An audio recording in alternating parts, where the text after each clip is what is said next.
Welcome to the 2019 Little League Intermediate Division World Series Championship game from Livermore, California. We're about 40 miles east of San Francisco in the East Bay, and this is the World Championship game. Matamoros, Mexico, representing the international side, taking on the American champion from the Birmingham suburb of McCalla, Alabama. This is the 7th year now for this intermediate division. Mostly 13 years old. It's a modified double elimination, a larger field than what you see at Williamsport. Pitching distance moves from 46 to 50, and the bases from 60 in Williamsport to 70 here in Livermore. Here's how it's played out so far this week. The Southeast, represented by Alabama, outlasted New Mexico, which represented the Southwest for the U.S. title, and Mexico beat the Asia Pacific champion from South Korea to win the international side. Terrific to have you with us from the East Bay, along with former Notre Dame player and coach Mike Rooney. I'm Mark Neely. Mike, we've got some very experienced teams for a lot of 13-year-olds here. Niels, look at Mexico. I mean, this is a group that 9 of them went to Williamsport last year as 12-year-old kids. And so I think for Mexico, a couple things that stand out is because of that success, you can see the confidence in the way these kids play. You're going to see Victor Beltran right here with a walk-off knock, taking down Australia last year in Williamsport. And these kids from Mexico, they're used to winning. They play with that winning flavor. And I'll tell you the other thing, Niels, this team can really hit for Mexico. Beltran's 2-run base hit, a 3-2 win over Australia. That got Matamoros, Mexico going last year in Williamsport. Now, Aiden Malpass will pitch today for Alabama, but what he does with the bat is really remarkable. Yeah, he's a star in every facet of the game. Affects at base running, but you can see that beautiful left-handed stroke. He's been running balls out of this stadium and really has affected the game every way you could offensively. The kid is a star. So we'll see what Aiden Malpass does with the bat and his arm. Great teams here this week. The 6 international teams: Puerto Rico, Canada, Australia, South Korea, the Czech Republic, and the champion Mexico. They'll meet the American champion from Alabama. 22 games have been played, 1 left, and it's for the World Championship here in Livermore, California. We'll meet the kids from Mexico and bring you the first pitch straight ahead.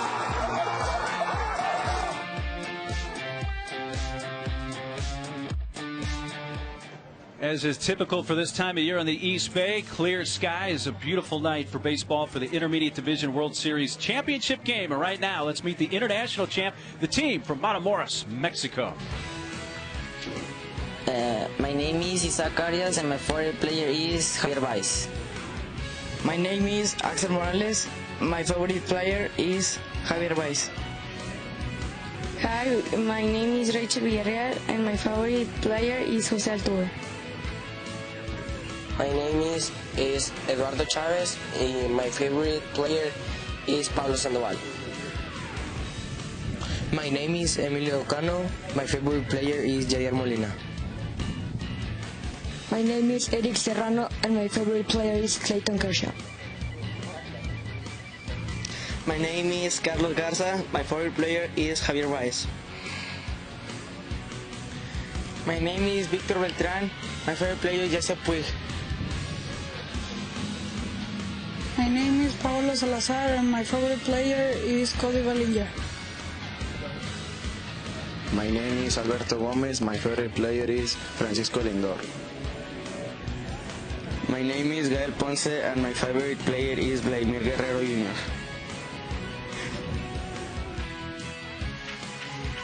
Matamoros. And my favorite player is Christian Yelich. My name is Ramon Villafranca, manager, Mexico. My name is Cesar Villafranca, coach, Mexico. My name is Ricardo Benavides, coach, Team Mexico. Now you've met the players and coaches from Matamoros, Mexico. Matamoros, by the way, right across the border from Brownsville, Texas. All volunteers. The umpiring crew, that's Jordan Leslie out of Kalamazoo, Michigan. He'll be behind the plate. Frank Williamson, Luigi Rios Martinez, Chris Furnish, and others as part of that all-volunteer umpiring crew. We're just about ready to go here in Livermore tonight. Beautiful night. I've been coming here 7 years, Ruins. I don't think I've seen a drop of rain at any point in the 7 years this time of year. And somebody who can make things happen, though, for Alabama On the mound, this is an impressive athlete, Aiden Malpass. Yeah, Malpass can really take over the game any way you'd like him to. It'll be a fastball with some movement, typical of a left-handed pitcher, really good breaking ball. But what you're going to see is an elite athlete on the mound. His dream is to play baseball and basketball at Notre Dame. So he's already got a plan for what's ahead in the next few years. I mean, whose isn't, Niels? I mean, that's your dream, right? Well, it was yours, apparently. That's right. Notre Dame alum Mike Rooney. And Aiden Malpass, his numbers, 5 1/3 innings pitched. What they've actually done with him, he started 3 of the 4 games, but they would not have him exceed the pitch limit where he could come back the very next day. Well, today he can throw 95 pitches because this is it. Yeah, and as long as he's throwing strikes, again, because of the movement from the left-hander, that strike throwing can be a little bit of a challenge, but the stuff is good. All right, here we go. Stepping in, Carlos Garza leads off for Mexico. First pitch is on the way from Malpass, and it's just off the outside corner for ball 1. Garza, a really important hitter for Mexico. You're going to see him play shortstop, a pure hitter. He's been really good with the bat in this tournament.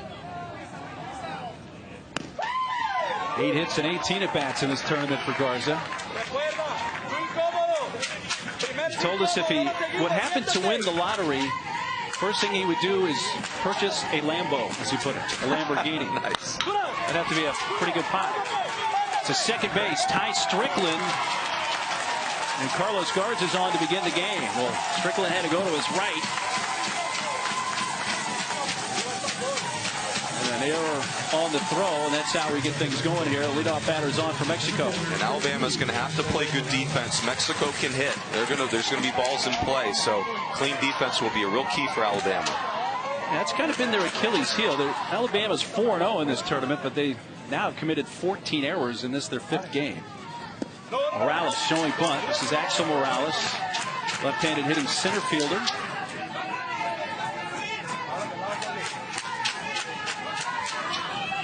Enjoys his pizza, but says he also likes to cook eggs and burgers for him and his sister. It's up high for Malpass. Really, it seems as if Malpass's best pitch is curveball, but, you know, if the fastball not a strike, hard to get to the breaking pitch. Garza on via the error. Morales, he takes the strike there.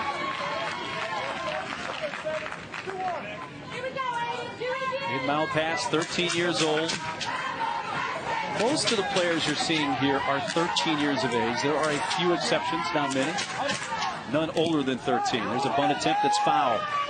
There's that breaking ball. I would think, Niels, if there's an advantage for Alabama in this game besides Aiden Malpass, is their pitching is fresh. You know, you've got Drake McBride's ready to go and Joseph Roberto's ready to go. They've got depth in that bullpen.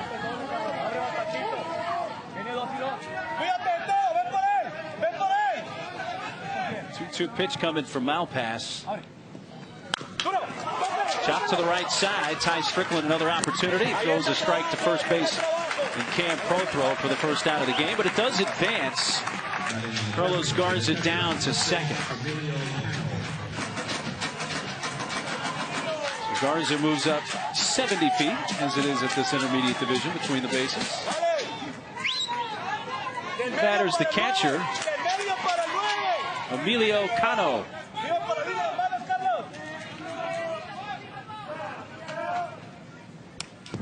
Back to the screen off the glove of the catcher, Tucker Arrington, and now Garza's at third.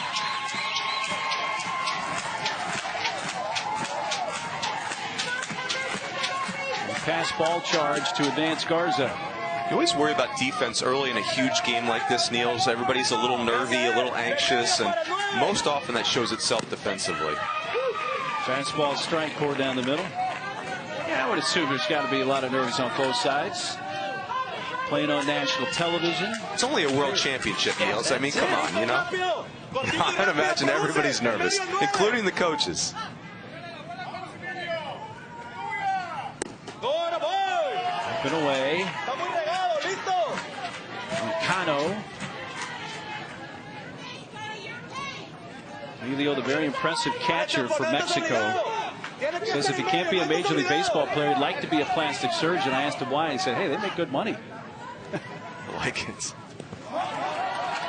Good block there by Arrington as it rolls up the third base line and keeps Garza at third base. Really good block. And that's Arrington had what I would call a pass ball and a fastball, but he's got work to do on the breaking ball. Malpass has got such a good one, and you want to prove to your pitcher that you can handle it. That's outstanding block right there.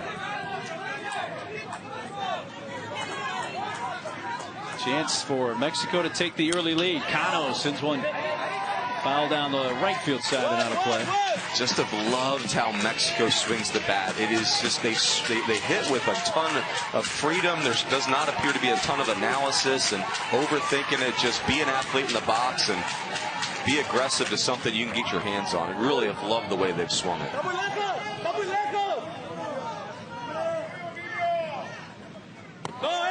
Breaking ball on 3-2 up and away, and a walk puts runners at the corners.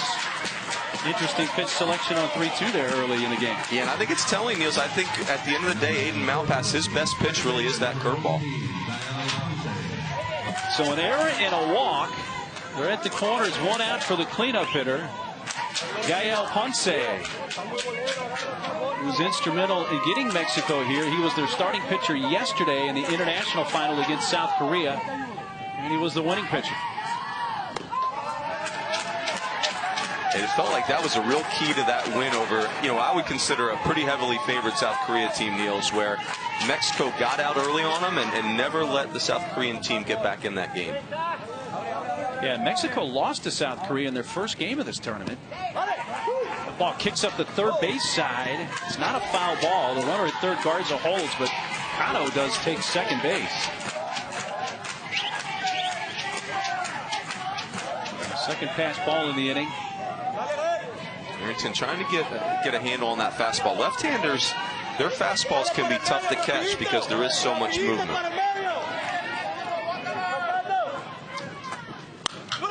To third, runner coming home. A look to the plate, but the throw by Brody Stacy goes to first, and Garza scores. And Mexico has plated a run so far here in the top of the first. Boy, Niels, that's a great play by Brody Stacy. You were really close at third base and takes a peek at home plate. It's the right move to go to first base, keeps his composure. Boy, that's just excellent infield play right there. So Garza scores what will be an unearned run. The lone runner now is Cano at second, 2 outs. Third baseman Alberto Gomez takes a strike. And most importantly, Malpass has found the strike zone. He seems to be settling in nicely.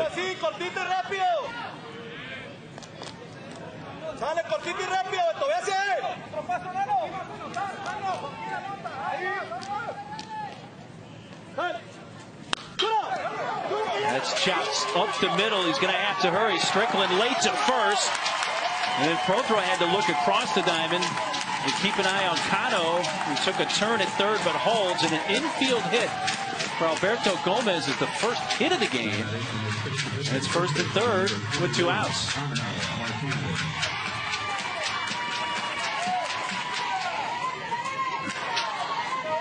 Good things happen when you use the middle of the field. Mexico doing a great job putting balls in play. Contact wins. Runner from first goes. Pitch high. No throw down to second. For Gomez, that'll be his third steal of this tournament. We've not seen Mexico be overly aggressive on the bases, but I would say their offensive approach, they're ready to swing. This is a team not looking to draw walks. Angel Martinez. It's down low.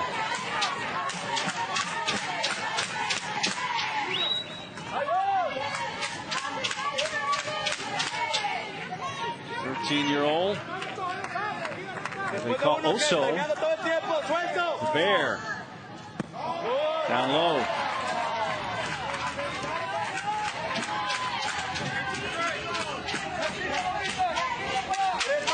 Aiden Malpass, the starting pitcher for Alabama. Alabama trying to work his way through this first inning. Mexico's drawn first blood, and a pitch down low, and that's a 4-pitch walk to Martinez to load the bases.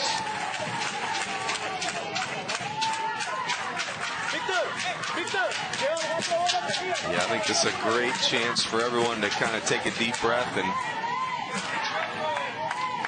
kind of get yourself reset. Big spot here. I mean, this, if Alabama gets an out here, you figure you go in 1-0, you'll take that all day long. The third base coach, Cesar Villafranca, whose younger brother, Ramon, is actually the manager for the team. His brother stays in the dugout. A chance here for Mexico to put up a crooked number here in the first. Victor Beltran, left-handed bat, a right fielder for Mexico.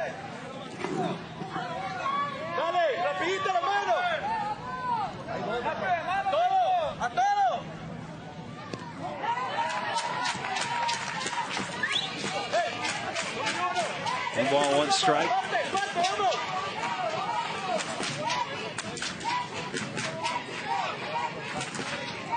Bases loaded, 2 outs. Mexico has scored here in the first on a Ponce RBI ground out.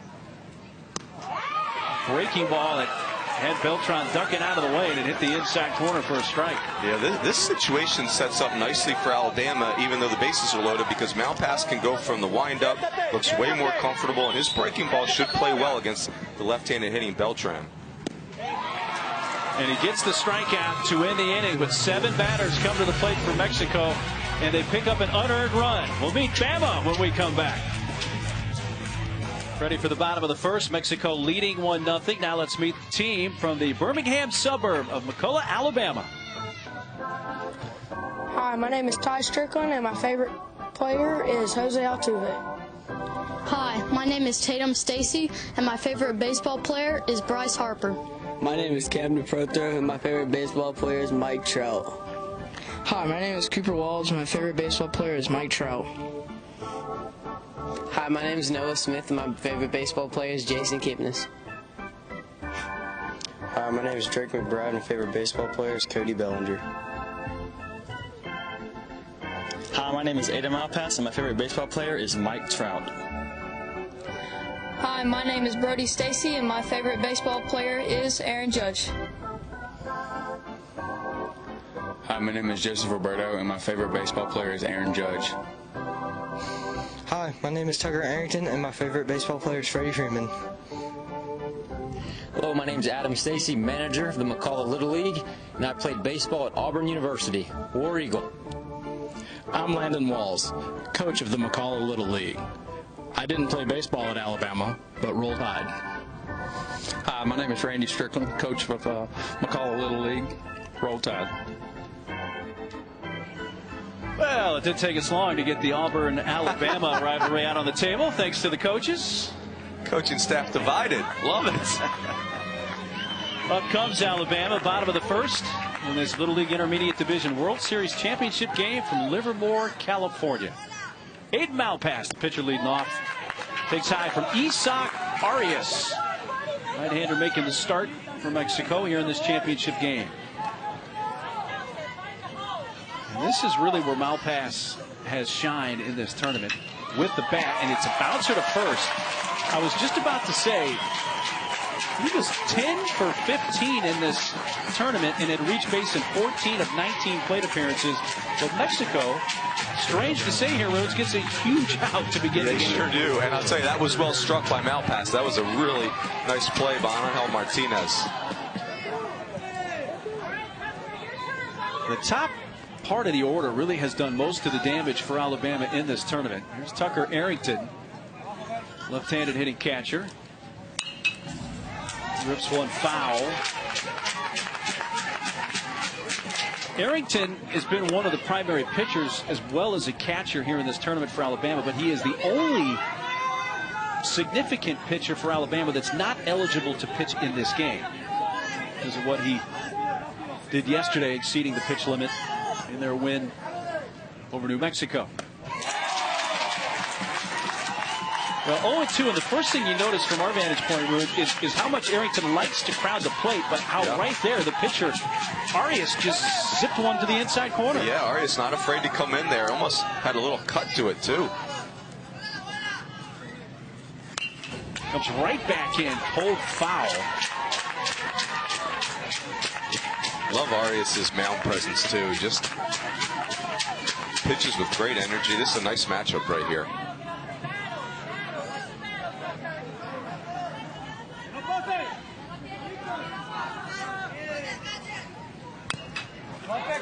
Went out after it and got a piece to stay alive at 0-2. You said it, Niels, that the first 4 hitters for Alabama, it's a fairly intimidating group. It's a group with great size and also tremendous athleticism.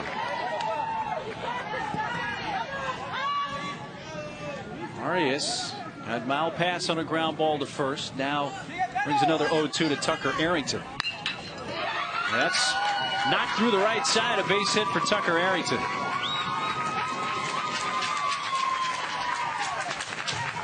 Well, you give Tucker Arrington enough looks at anybody on the mound, he's going to tie me up at some point. No question. That's a really good at bat. He's all over home plate and keeps fighting pitches off, gets a ball that's up in the zone and handles it well.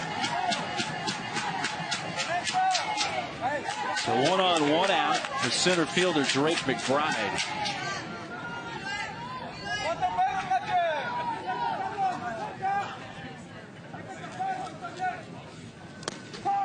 And that grazed him, got him. So a hit by pitch of McBride. Well, it's only 3 batters into the game, but we saw Arias not afraid to pitch inside to the left-handed batter, Arrington. He came right in on McBride, a righty. Yeah, it's the right pitching plan, because with these bigger, more physical Alabama hitters, if you're going to let them get their arms extended and crowd the plate, I mean, you've got to establish the inner half. Arias just a little too much there. So Arias, after getting the leadoff batter, the next 2 have reached, and he faces cleanup hitter Joseph Roberto. Very nice scoop and block by Cano, the catcher there, to keep the runners from advancing.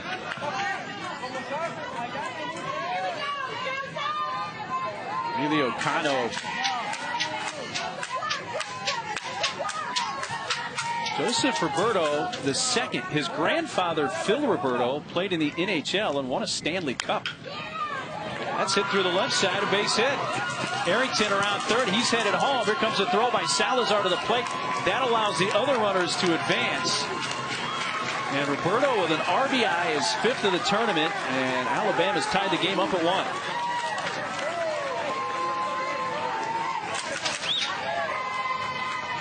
Roberto didn't hit it all that hard, but got it between third and short and enough to bring in the run. Ready to hit, most importantly. Runner in scoring position and ready to do damage right there and take advantage of a throw to home plate and advance 2 runners into scoring position for Alabama. Infield comes in for Mexico here in the first inning. This is a 7-inning game, by the way. Williamsport, they play 6-inning games.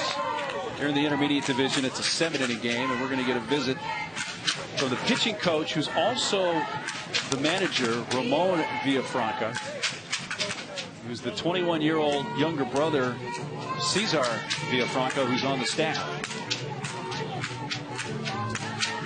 Yeah, I think his message to Isaac Arias is you've thrown the ball well. I mean, the mentality's been very aggressive, and you knew the first 4 hitters for Alabama were going to be challenging, but you're throwing strikes, and that's the most important thing.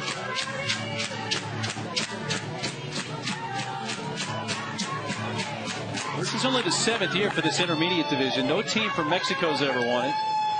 Only 2 U.S. teams have won in the 6 previous, Hawaii and Arizona. So Alabama's trying to win for the first time, and Brody Stacy's trying to give them the lead for the first time tonight.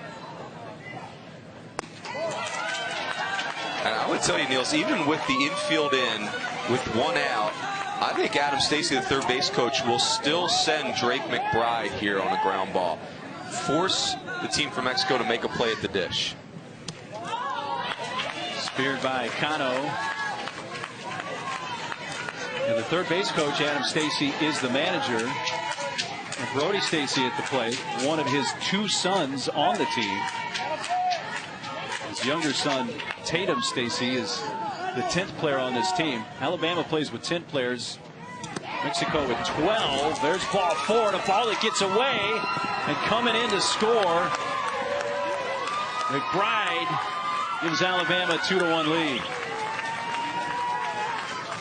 A wild pitch on ball 4 that gets away.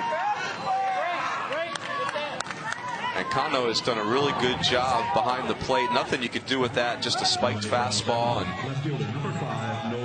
Isak Arias starting to struggle with the strike zone right now. Boy, this is a critical hitter for him. The hitter is left fielder Noah Smith. As Arias steps off the rubber.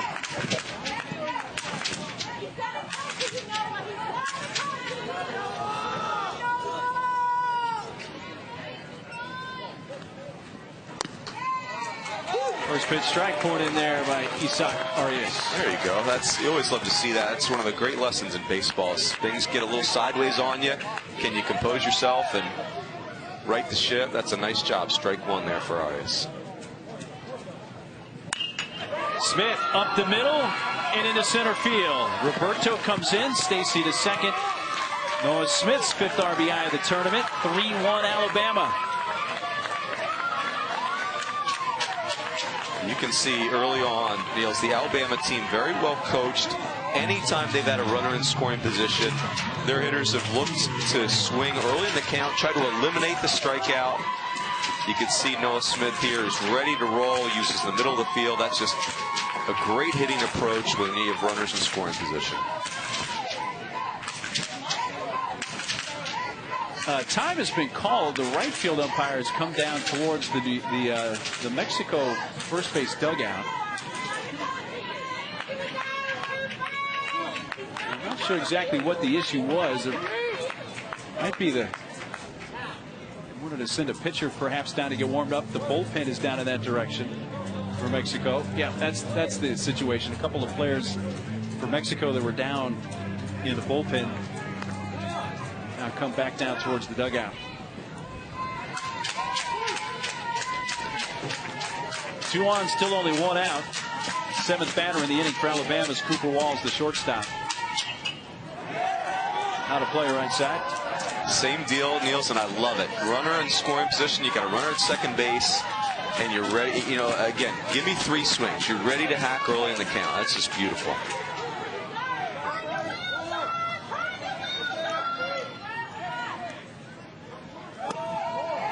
Outside to Cooper. He told us one of his favorite family trips came a couple of summers ago. They went to Omaha, Nebraska in the summer of 2017 and got a chance to go see the College World Series. Gotta love it.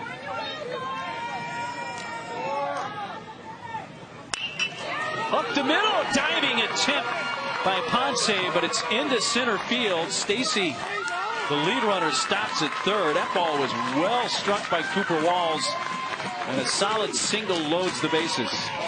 And the Alabama hitters, Walls here staying in the middle of the field. That's really the right play by Stacy. You're back. It's not freeze on a line drive. It's back on a line drive. Good base running by Brody Stacy right there. Loaded up. A Camden pro throw. First pitch strike. Nice pitch by Arias. You know, with Alabama being so committed to the middle of the field, I think Arias will at some point, Niels, have to get back to the inner half of the plate here.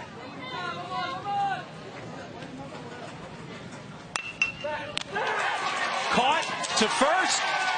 Double play ends the inning. Exactly what Mexico needed. A liner to Gael Ponce, and they double up Cooper Walls at first to end the inning. But Alabama scores 3. We've played just 1 in this championship game from Livermore. 3-1 Bama. Some of the parents, family, and friends from Matamoros, Mexico made a 32-hour drive here to the Bay Area. They are supporting their team. They made it all the way to the Intermediate Division Championship game. 3-1. Alabama leading. Mexico bats top of the 2nd. The 8, 9, and 1 hitters. Salazar, Paulo Salazar, the left fielder. Takes a look at strike 1. He loves the Simpsons, but he's also a bit superstitious. He wears the same socks after each win. He did confirm that he cleans them in the sink at the hotel and dries them on the air conditioner. But he's wearing the same socks really since game 1. They lost their first game, lost to Korea 14-6. Had to come through the, for lack of a better term, the loser's bracket. Had to go the hard way. Beat Puerto Rico couple of times, also beat Canada and got the rematch against South Korea yesterday in the international final and won that 8-4. Boy, and they were impressive against South Korea. The South Korea team was very aggressive on the bases, a really talented team. Mexico very strong in that victory. Looked like he went around, and our first base umpire from Venezuela, Luigi Rios Martinez, confirms it for strikeout. Coming up tonight, Don't Miss Sports Center with Scott Van Pelt. We'll have a Cowboys camp report on what's at stake for Dak Prescott this season. Also, Notre Dame opened up camp. SVP will have thoughts on their playoff chances. It's coming up after Red Sox Yankees on ESPN and the app. Oh yeah, Tom Brady, who turned what, 42 yesterday? Re-up for a couple of years. Getting a little more coin as well for this year as well from the Patriots. All that on Sports Center with SVP tonight.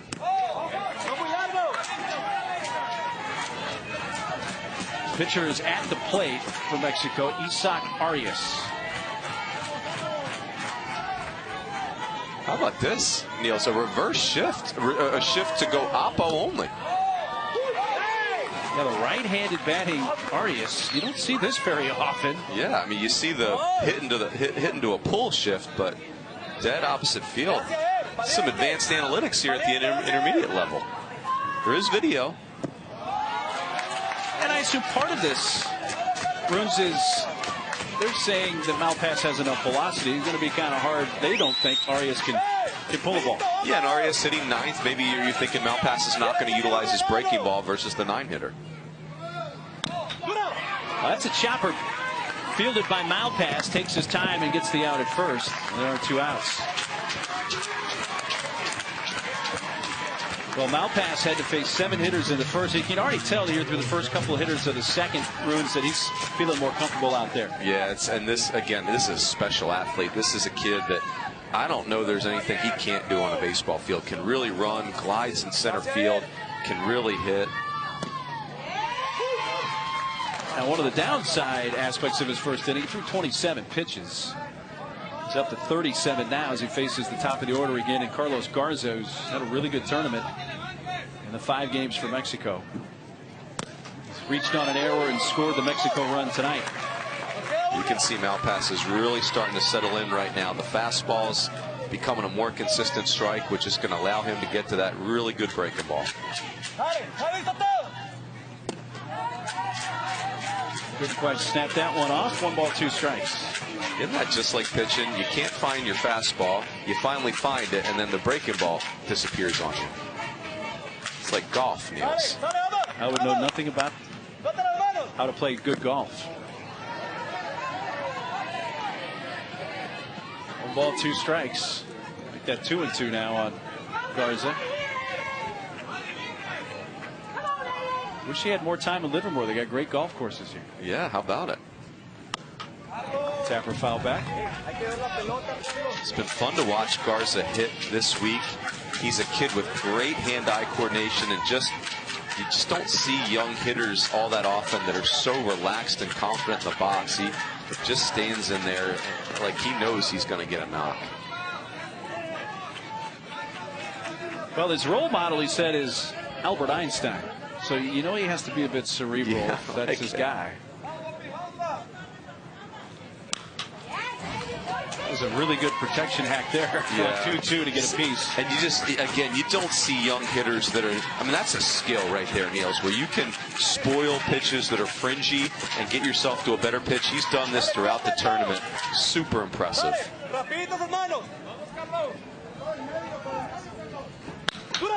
Puts it in play, a base hit. Now the shortstop, Walls, was cheating over towards the right side, and all the way into second was Carlos Garza. An impressive at-bat there for the shortstop from Mexico. Boy, that is something else. And you know, you don't get to it unless you can do that right there, that borderline pitch. You spoil it, you get yourself to a pitch you can handle better, and this kid's a baseball player now. No hesitation, and love the head first slide. I'm in on Carlos Garza right there, Niels. And that allows the tying run to come to the plate, and Morales takes a curved strike. Axel Morales rolled out to second base his first time up.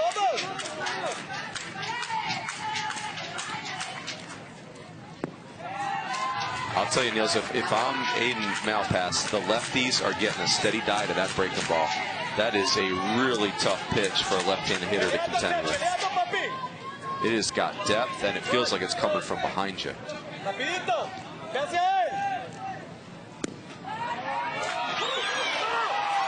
Strike call on that one.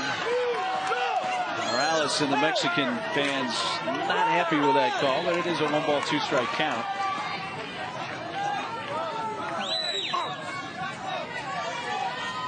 Coaches and Mexico fans thought that was low.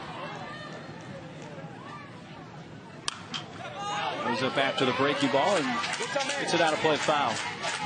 Good adjustment by Morales.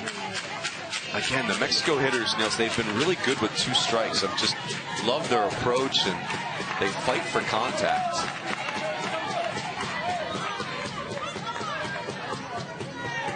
Garza's at second, 2 outs, 3-1 Alabama, top of the second. Runner goes, a little flare into right, base hit. Garza keeps on scooting all the way home. It's 3-2. RBI, Axel Morales. And a little 2-out bingo here for Mexico. 2 hitters in a row that have done a beautiful job with 2 strikes and get themselves to a better count, or I should say a better pitch. Garza very aggressive on the bases. Boy, that's just a big run right there, Niels. It looked like Malpass was going to go 1-2-3 inning here, and the Mexico offense keeps fighting. Sends up the catcher, Emilio Cano.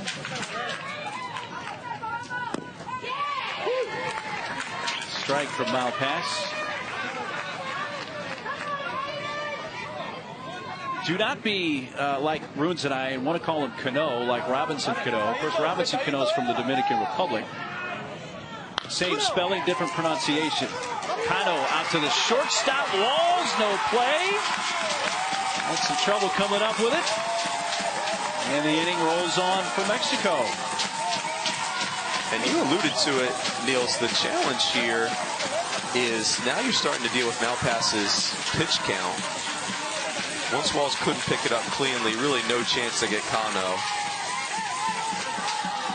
And I think this is an excellent visit by Adam Stacy. Try and calm things down here. Adam Stacy, the 38-year-old manager for this team, has 2 sons on the team, Brody and Tatum. Played baseball at Auburn. In fact, he was the starting shortstop at Auburn when Josh Donaldson was the starting third baseman for the Auburn Tigers. And that turned out pretty well for Donaldson now. Not kidding. He's playing on the wrong team in the NL East, but hey, he's a good player. That is Philly native Mike Rooney, before all the Brave fans get online and get onto social media. Yeah, Donaldson and Adam Stacy were teammates at Auburn.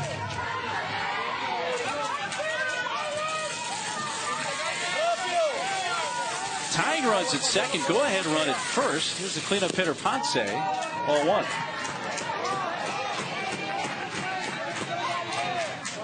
Ponce with an RBI ground out in the first inning, knocked in the first Mexico run. And he was the winning pitcher yesterday against South Korea.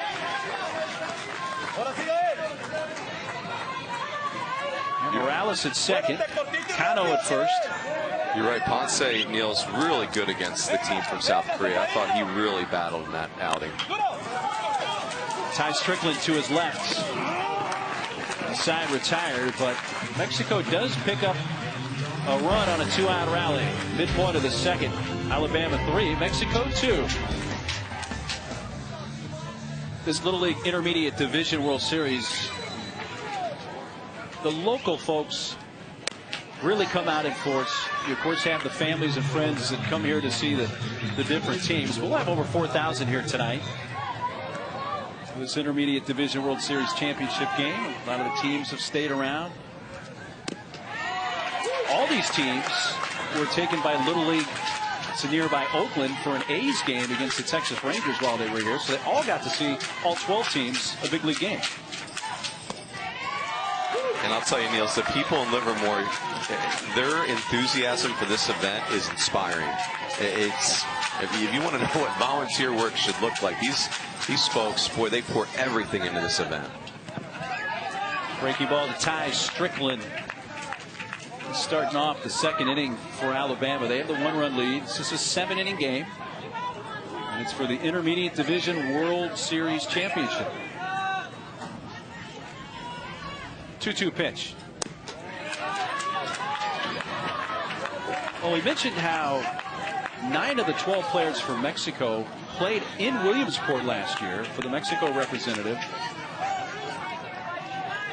There are 5 players on this team from Alabama that played in Warner Robins, Georgia at the Southeast Regional for Williamsport that led to Williamsport. It was eventually won by the Georgia team. So a lot of, shall we say, Little League postseason experience on both sides. Yeah, and I mean, for the Alabama team, you're talking about winning a district, a sectional, regional, and state. You're the Alabama state champs. That is not easy to do. And the 9-hole hitter, Ty Strickland, works a leadoff walk. Hey, you can catch all the excitement from all of the 7 Little League World Series tournaments, including visitor information, scores, stats, video highlights, and a lot more. Visit littleleague.org. Top of the order, and here is Aiden Malpass. He rips one into right field, base hit. Ty Strickland holds up at second. The ball brought in by a throw from Beltran, and Malpass jumped right on that first pitch and hit it hard through the right side. Boy, that is a sweet left-handed stroke. No tension, super fluid. And then you can see him motor. And at some point in this game, we'll see Malpass in center field, and it's really special defense out there. Well, he's hit all 4 home runs hit by Alabama in this tournament. 3 of those came in one game. And now they're going to make the pitching change. Victor Beltran, who was just in right field, is going to come to the mound and take over for Mexico. So with the pitch change, we'll step aside and be back after this short timeout. Now, this is the Intermediate Division World Series Championship game. We've had a pitching change. Isaac Arias, who was on the mound, moves to right field, and Beltran, who was in right field, to the mound. This is Victor Beltran, now pitching for Matamoros Little League of Mexico. The horse, the caballo. And the first pitch is popped up by Arrington, and the first baseman is there, Angel Martinez. It's one pitch. Beltran gets a key out, the first out of the inning. Martinez really short-handed at first base. That is not a super easy play. He handled it very comfortably. 3-hole hitter Drake McBride was hit by a pitch and scored in the first inning. Outside corner, strike 1. Beltran in throwing strikes. Well done.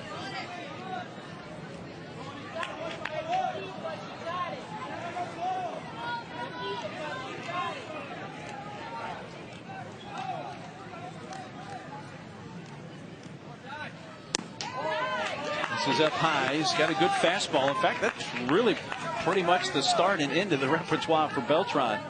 If we see anything other than a fastball, I think we'll be a little surprised here, Mike. Yeah, it's off speed for show and fastball for dough is Beltran. He's really trusts that number 1. Pretty good little aphorism. Did you just make that up? I did not. And that ball's ripped to left. Back deep and gone. McBride, a 3-run blast and a key home run for Alabama. They've taken a 5-2 lead. Make that 6-2 Bama on that 3-run blast. You know, Niels, the coaching staff for Alabama really, they think Drake McBride has got a huge future in baseball if that's what he chooses to pursue. And gosh, look at the bat speed there. And as he is going to fill out and get stronger, boy, that ball is no doubter he runs it out of here. That's not easy to do. We don't see a lot of home runs here. Yeah, it's 255 from foul pole to foul pole, and you have a 10-foot fence to clear. McBride did all of that with a 3-run home run, his first home run of this tournament, the 5th for Alabama, their first they've gotten from someone other than Aiden Malpass. I mean, that he got into that baseball. Boy, that was impressive. Right fielder Joseph Roberto, RBI single to left in his first at bat. Popped in the air to right. Isak Arias, who was on the mound, is now in right field and makes the catch for the second out.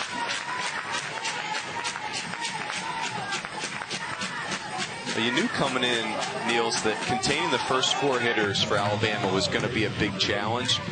And those 4 kids have accounted for 4 runs by my count. So easy to say it in a scouting report, hard to pull off.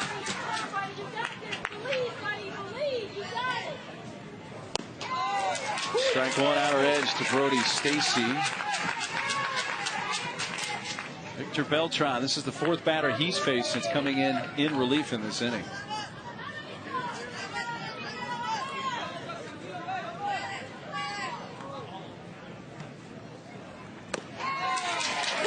Gotta love it. I'll tell you, Niels, after a kid gives up a home run, always so curious to see if he backs off his mentality, starts to try and nibble.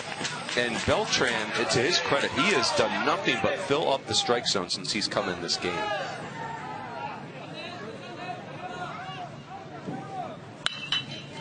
Ground ball out to short. Carlos Garza unable to come up with it. Puts Brody Stacy on with 2 outs. First Mexico error of the night.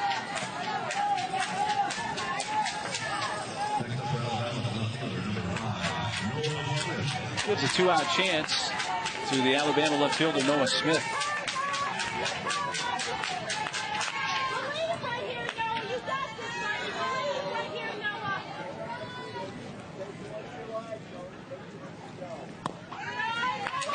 Another good pitch. So Beltran has really mastered the fastball away. The fastball when it's down and away is really effective. He's elevated at times. I think the next pitch for him is if he can start running a couple fastballs in there just to get the Alabama hitters' attention. Now that fastball away is a whole different element.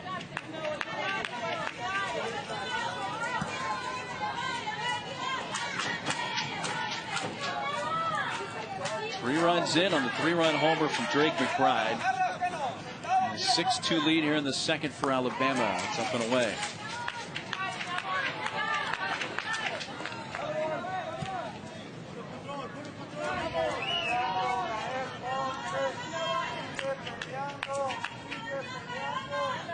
Smith with that base hit to center in his first at bat. Drove in a run, part of that 3-run first, which has now been equaled as the 3-run second for Alabama. Another one foul.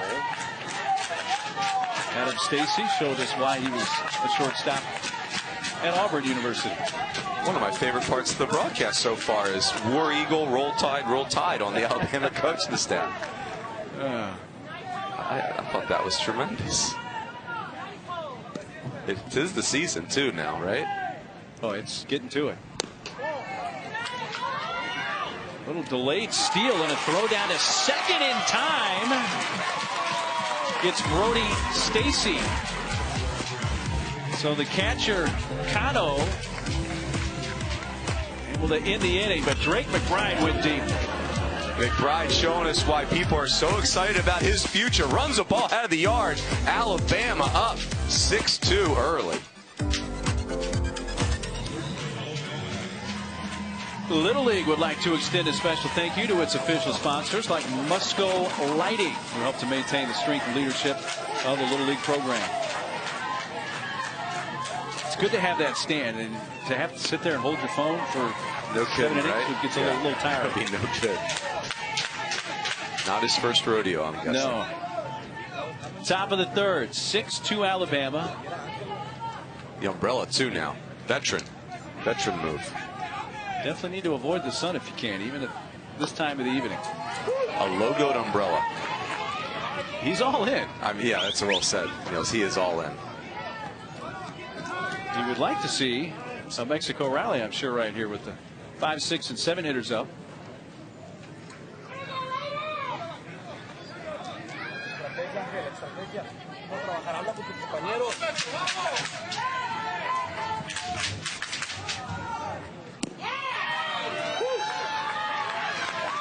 And we saw Angel Martinez going back to the dugout from the on-deck circle, and we're going to see our first batter off the bench for Mexico.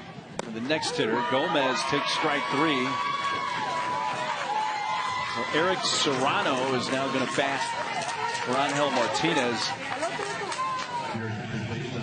Might have been thinking he was getting a breaking ball here and froze on that fastball on that upper outside quadrant right there. So our first player off the bench for either team. There's mandatory play in Little League, so everybody's got to get in. And both these teams have fewer than 13 players, which means everybody needs to get at least one at bat and play at least 6 consecutive defensive outs. Mexico has 12 players, Alabama with 10. This is Serrano batting, and it's 0-2. Eric Serrano.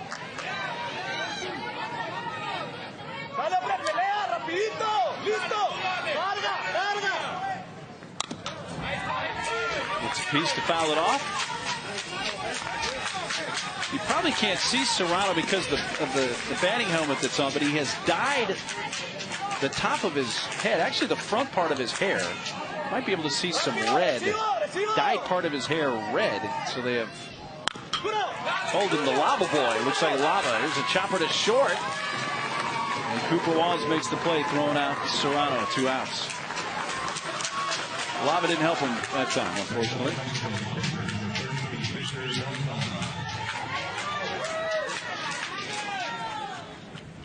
Two outs for now pitcher Victor Beltran.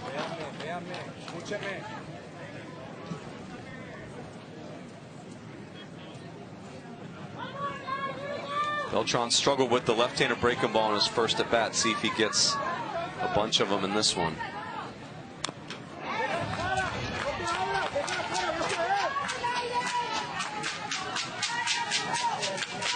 Victor, a strikeout victim in the first inning. Does have a couple of RBIs in this tournament. 63rd pitch of the game from Malpass. A high chopper out to second, and Ty Strickland gets him, and that's the first 3-up, 3-down inning for Aiden Malpass. It's the midpoint of the third, and Alabama's out in front 6-2. Good look at Max Baer Park here in Livermore, California. 2019 Little League Intermediate Division World Series Championship game. Great to have you along. Along with former Notre Dame player and coach Mike Rooney, I'm Mark Nealon.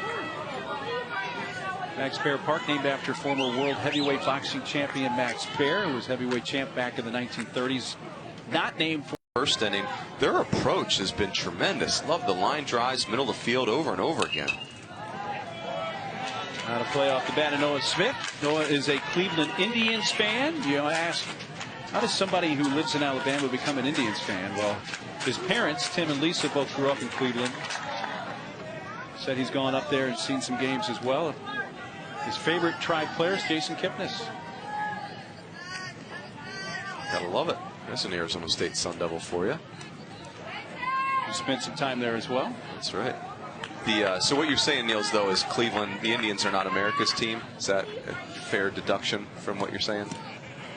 I wasn't thinking of it that way, but that's probably a fair statement. That's a bouncer out to short, well fielded by Gomez, and he throws out Noah Smith.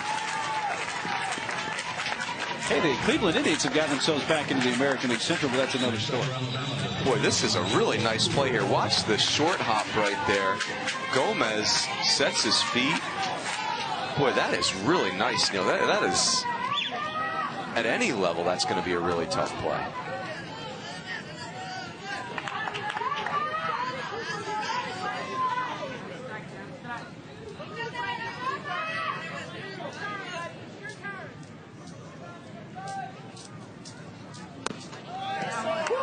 Strike outside edge to Cooper Walls. Beltran just another strike with that fastball. It is something beautiful. He commands that over and over again.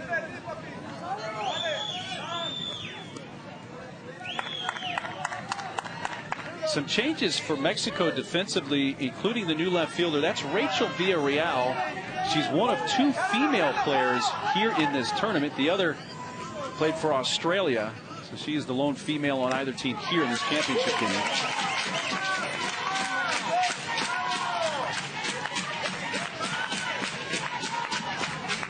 All right, now Victor Beltran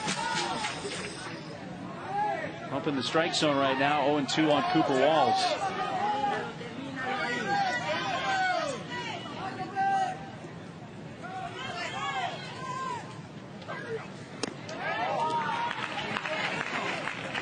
Sobered through that one, but if you're facing Beltran, you better be ready for fastball away, because he is wearing that spot out.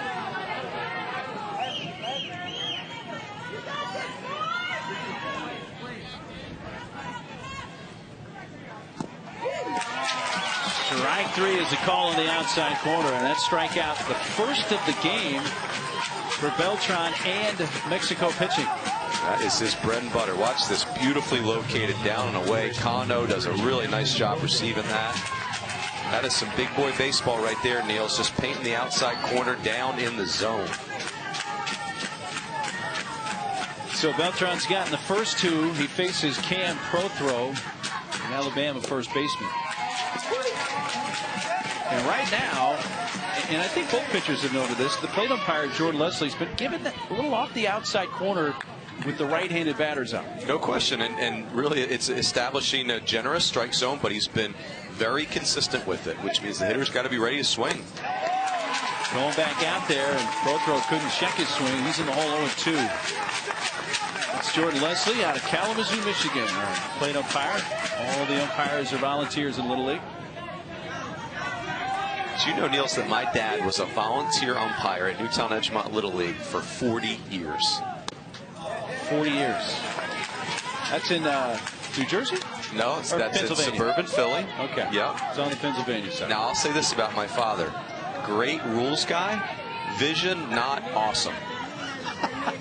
That's so quite a declaration. Yeah, that's right. But always loved that he did that in our town. It was super cool. Strike 3 outside corner. Back-to-back Ks for Beltran. And Beltran sets the side down in order for the first time.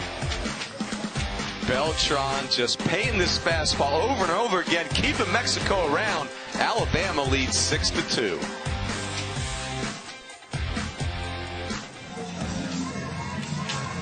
Well, part of the game routine for the fans from Mexico has been dancing to the Achy Breaky, kind of a Spanish version of the old Billy Ray Cyrus song, Achy Breaky Heart. Super awesome. They're here to have fun. And they're doing that. Eduardo Chavez batting for the first time. He came into the game last inning, took over at first base. He gets his first at bat. As the 3 bench players for Mexico have now gotten into the game for mandatory play. They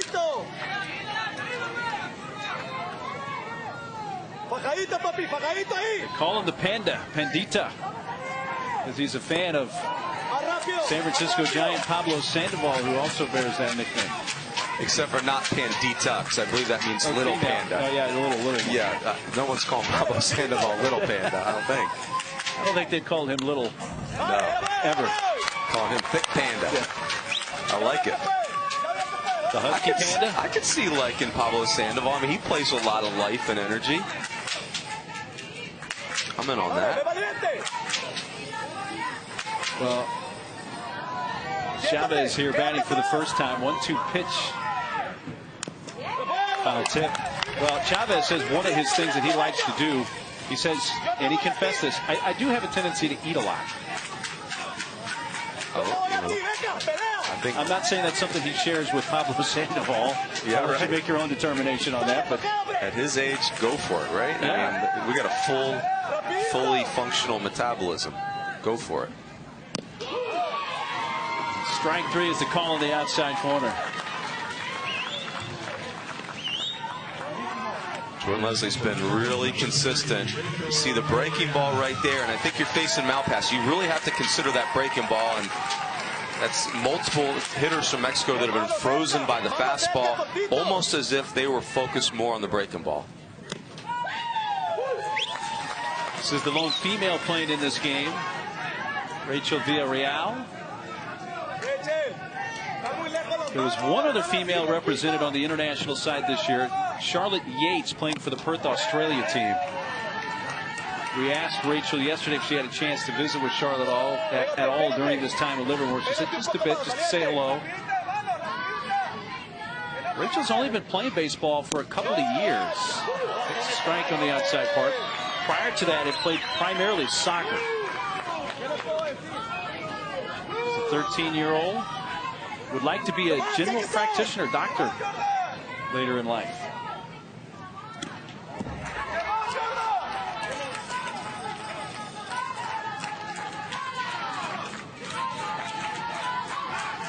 How about the reverse shift again, Niels?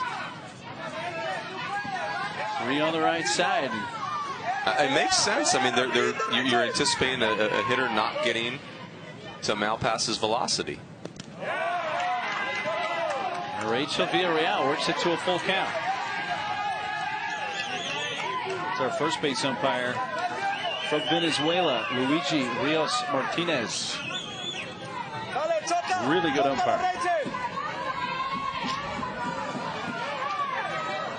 A 3-2 pitch. Strike 3 hits the outside corner. 2 down. And Malpass has done a really nice job with his fastball. Once he got through the first inning, has settled in with that pitch. And again, Jordan Leslie been very consistent. The outer part of the plate is your friend if you can hit that spot. 6 in a row set down by Malpass. He's fanned the last 2. His pitch count now at 75. That's significant. Pitch limit is 95, though he can't exceed that mark to complete an at-bat by a hitter. But he's really finding a rhythm right now. Sure is. Although this is a great matchup. A Malpass who's settled in and commanding the baseball against a really good hitter in Carlos Garza, who has scored both runs for Mexico. He's up there ripping it now behind 1 and 2. Garza led off the game, reached on an error and scored in the first. Then he doubled and scored an inning later.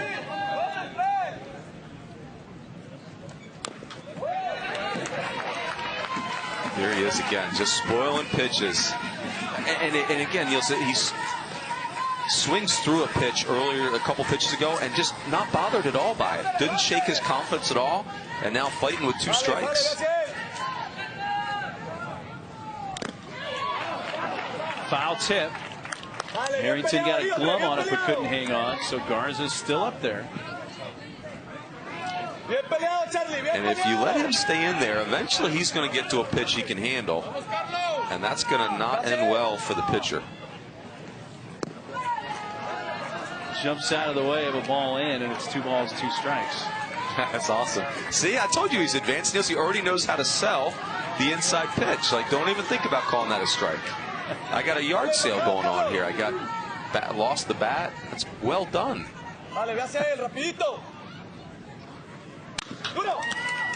Back to the mound. Malpass, the underhand toss to end the inning. 7 in a row set down by Aiden Malpass, and his Bama team leads 6-2. Well, getting to this championship game for Matamoros, Mexico, was a rough ride because they lost the first game to the Asia Pacific representative from South Korea, 14-6. But they would get the rematch. That was yesterday, and they won 8-4 to win the international bracket. They're trailing here 6-2, bottom of the 4th in a 7-inning game. McCullough Little League from McCullough, Alabama, has a 6-2 lead, and leading off, Ty Strickland. Big strike 1 on the outside corner. Strickland's leadoff walk in the second led to a big inning. really fun meeting with the team, and Ty Strickland had a great personality. Yes. Yeah, he likes to hunt and fish, and I said, what's the biggest bass you ever caught? In a fraction of a second, he said, 10 pounds, 11 ounces. That's a pretty big bass. Yeah, that's right. He was proud of it. You're right. It took him literally 0.1 seconds to get that proud answer out there. Would like to be an aerospace engineer.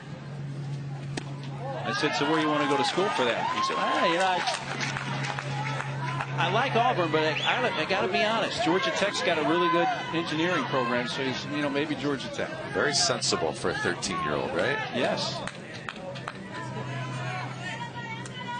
Got the count in his favor at 2-1 for Beltran. Puts it right back up the middle and into center field. Well, Ty Strickland batting in the 9th spot's been on base twice now. A walk and a base hit.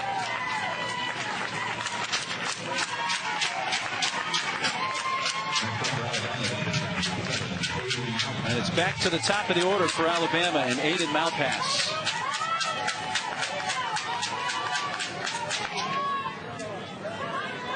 Malpass loves the first pitch, so we might have some action right here.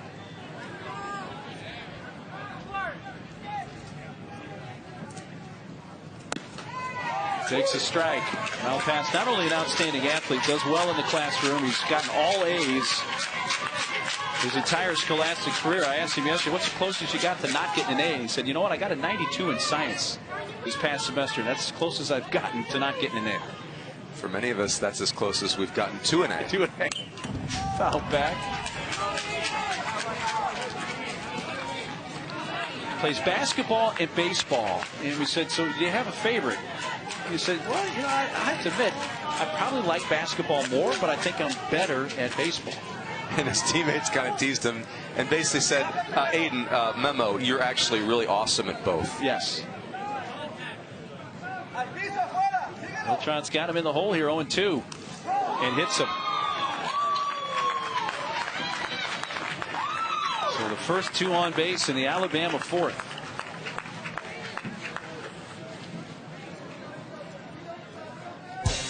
Coming up on Monday Night Baseball. Game 1 of a 3-game series from the friendly confines of Wrigley Field. The A's taking on the Cubs, 8 Eastern, 5 Pacific on ESPN and the ESPN app. The A's just finishing up a homestand not far from here with the Cardinals and heading to Wrigley for tomorrow night. Tucker Arrington, the catcher, has a chance to add to the lead for Alabama. And off the end of the bat, pops it up left side. Shortstop calls for it, and just onto the outfield grass, Carlos Garza squeezes out number 1. Boy, that's a big out right there. I was just thinking, Niels, for Mexico, the game kind of hanging in the balance right here. You got first and second, nobody out. Here's McBride coming up, who's already scored twice and drove in 3, including himself, with a 3-run homer in his last at bat in the second. No question that ball was getting out of here. That's been the big hit of this game for Alabama. And here's McBride here with 2 on, 1 out, strike 1.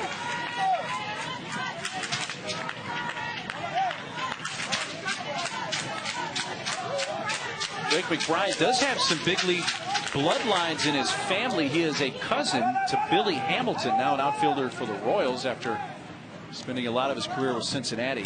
I said, so what's the relation? He said, well,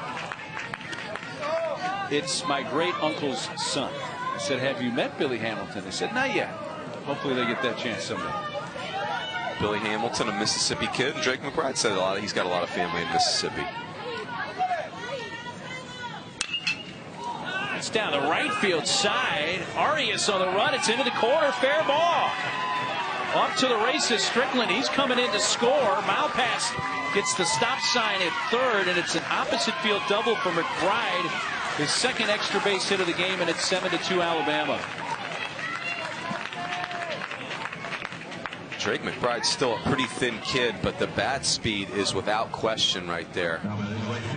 Whistles that barrel through the strike zone, and boy, he has been a monster in this game so far. 4 RBIs now. He's knocked in 4 of the 7 from McCullough, Alabama.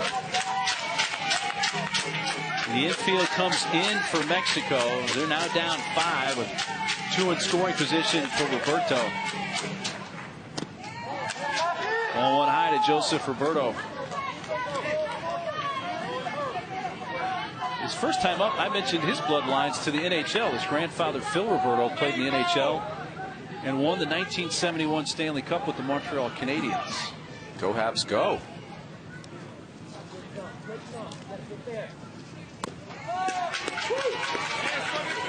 Strike on the outside corner.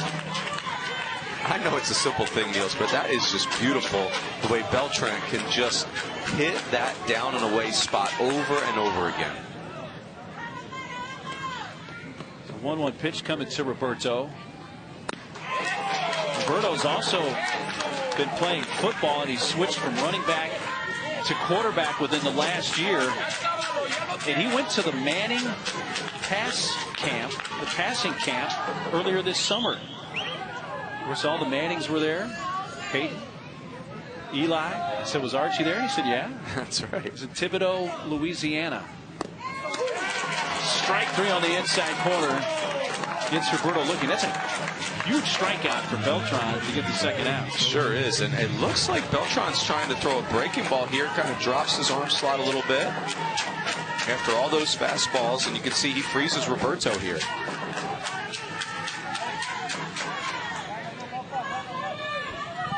Two on, 2 outs. Brody Stacy reached base twice, once with a walk, once reaching on an error.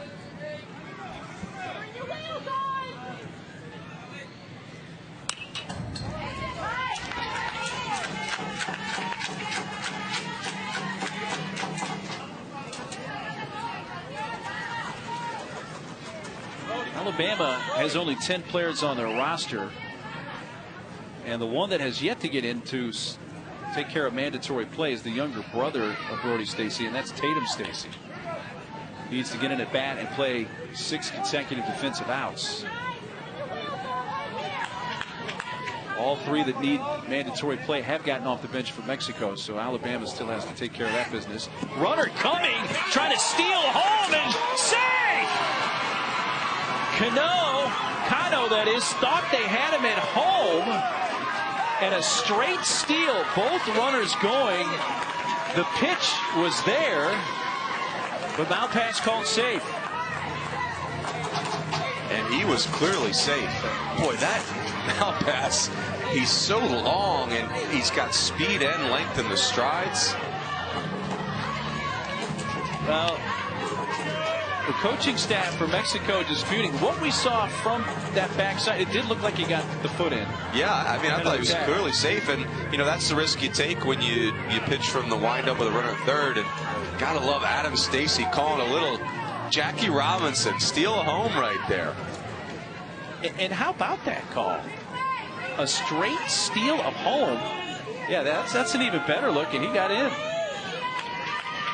And it's really, I mean, as athletic as Malpass is, it's risky because Beltran is quick to the plate, throws strikes, and Cano is a really good catcher, very aware back there.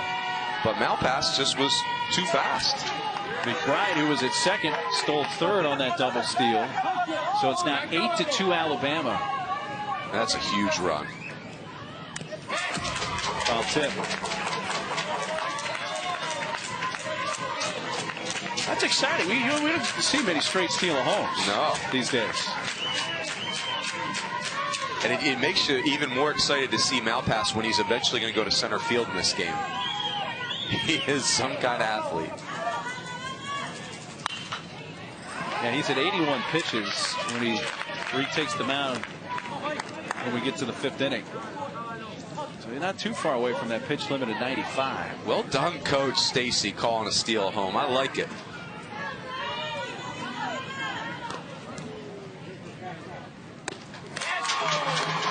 Strikeout ends the inning, but a couple of runs added on by Alabama, including a straight steal of home. We finished 4 in this championship game in Livermore. Bama leads by 6. The big lefty, Aiden Malpass, has been really good after a tough first inning. You see the big breaking ball. He established the fastball. Plenty of arm strength.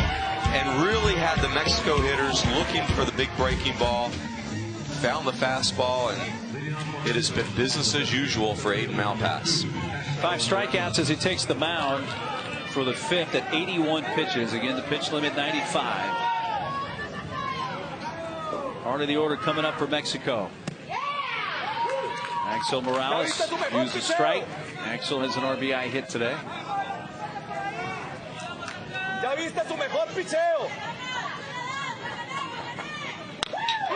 Off the end of the bat, out to third. Big hop for Brody Stacy. And on to first to get Morales. That's just a really good baseball play. As you see a left-handed hitter that stays on a left-handed breaking ball, hits it the other way, and then Brody Stacy with just good, clean infield play. Julio Cano, strike 1.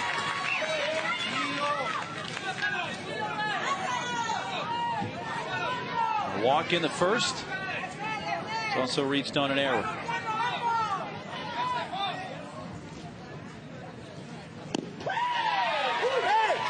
Oh, and 2.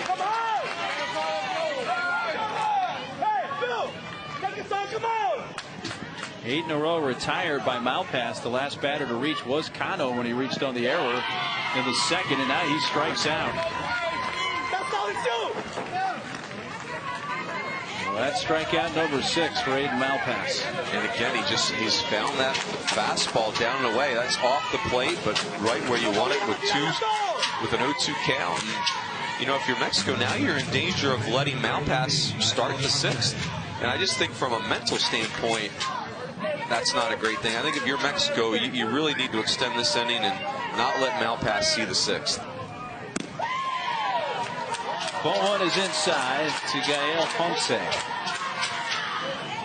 That's the pitch you saw Arrington struggle with, that when a left-hander cuts a fastball really hard on catchers. Outside part. Ponce an RBI ground out. That came in the first. Gave Mexico an early 1-0 lead, but Alabama scored 3 in the bottom of the first and have led since.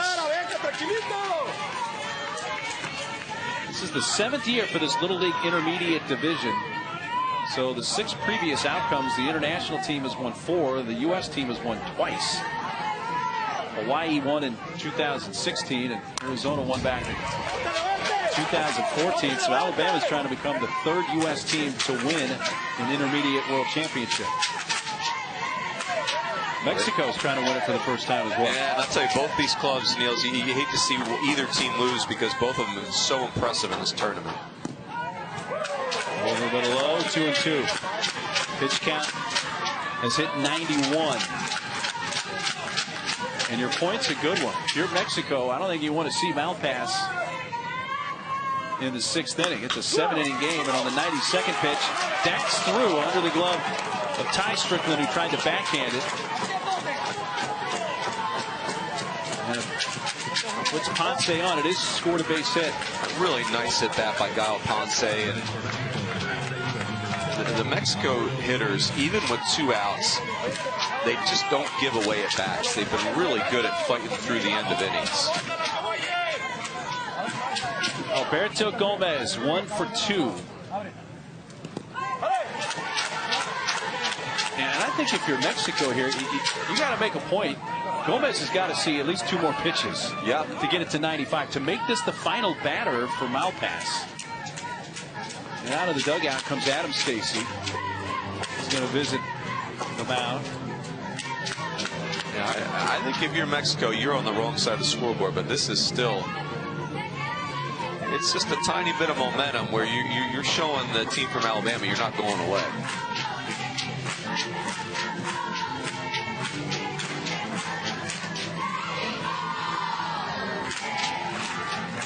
So at 13 years of age, the maximum he can throw is 95 pitches.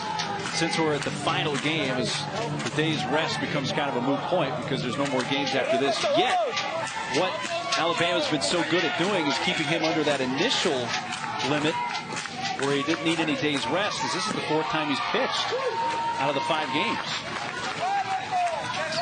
I think Gomez was on your program right there, Neil, so that looked like a clear take. So this will be the final batter for Malpass's 95th pitch.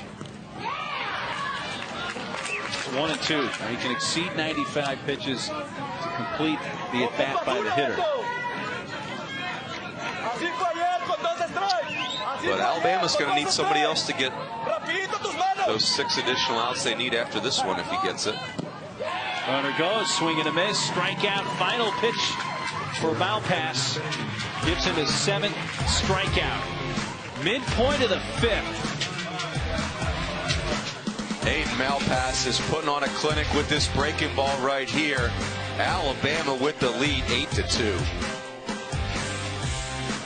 Well, when you play a game that is 7 innings in length, you really don't have arguably a 7th inning stretch. So what they do is they kind of move it to the midpoint of the 5th. And during that, the umpires dance. That's a tradition here at the Intermediate World Series in Livermore. So all the volunteer umpires get a chance to participate in the YMCA.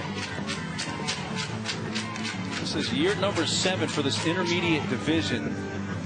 It's primarily 13-year-olds. It's a 7-inning game. In Williamsport, it's 6 innings. In Williamsport, the pitching distance is 46 feet.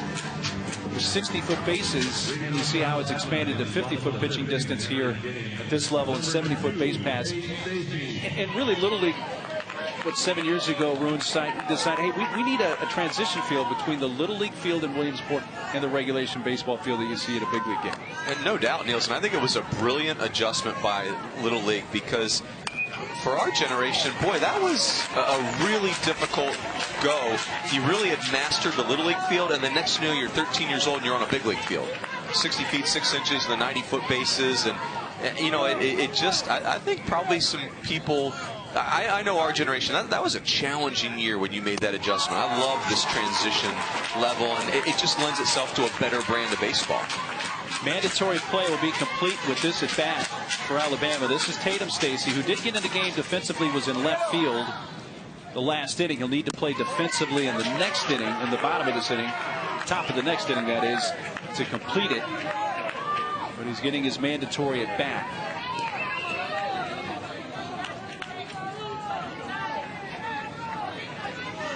He is leading off the bottom of the 5th with Alabama leading 8-2. Puts it in play, popped up, and the second baseman wants it. Ponce.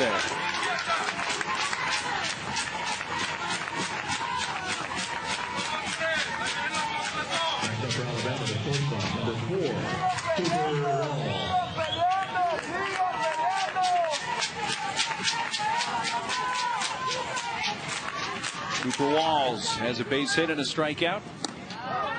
Ball one high from Victor Beltran.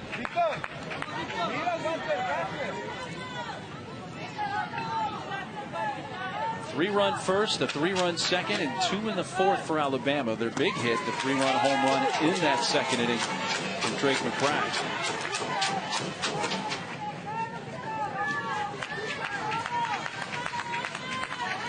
Boy, McBride has been the belle of the ball, has he not? I mean, what a show he has put on. On base all 3 times. So a hit by pitch, 3-run homer, and an RBI double. Although I say that, and then you start thinking about Malpass with a really beautiful outing and a steal of home. Yeah. That's fairly loud, too. Got this, kid.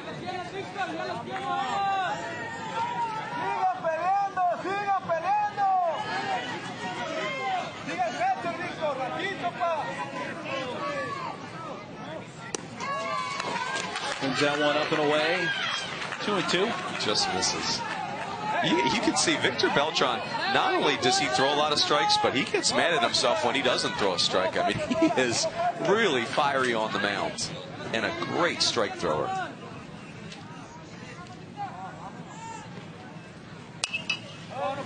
Ball's out of play right side. Cooper Walls was asked if you won the lottery, what would you do with the money? And he said something very sensible. He said, put it in the bank. And I told him about that. I said, hey, most kids would say, I want to buy a house, a car, or this or that. And I said, you're the first really sensible 13-year-old I've met. Right. If you ever win the lottery. Although I did feel like he started to waver, Niels. Sends that to center. Back it up. Axel Morales, 2 outs. Well, you can catch all the excitement from all of the 7 Little League World Series tournaments, including visitor information, scores, stats, video highlights, and a whole lot more. Visit littleleague.org. This is the championship game, 2019 Little League Intermediate Division World Series. Mexico and Alabama. Matamoros Little League, Matamoros, Mexico, from right across the border from Brownsville, Texas. McCullough Little League, Birmingham suburb of McCullough, Alabama. 0-2 on Prothrow.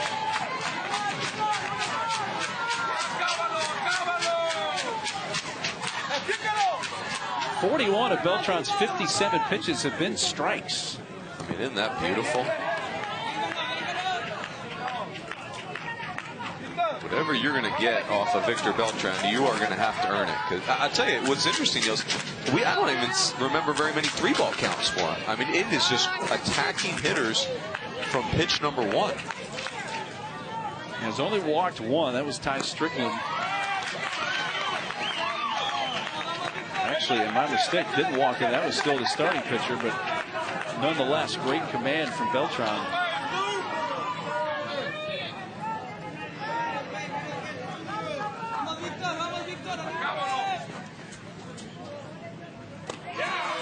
Going to a full count here. That's my fault. I talked him into it. You're going to take responsibility, right? So this is his first 3-ball count. Put that on my tab. My bad.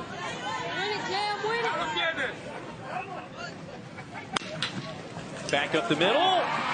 Scoots past Garza and Beltran and into center field. A 2-out single for Cam Prothrow.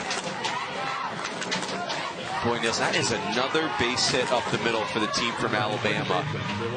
This group is so well coached. You love their approach. 2 strikes, focused on the middle of the field. Thought Garza had a chance at it. You know you're getting a strike from Beltran. That's really nice at bat for Prothrow right there. 9th spot in the order, Ty Strickland, who's been a very tough out tonight. He hasn't made an out. He walked leading off the 2nd and scored. Then he singled leading off the 4th and scored. Strickland has worked good at bats too. Not going to just go up there and put the first pitch in play necessarily. Ramon Villafranco, the manager for Mexico's headed out to the mound.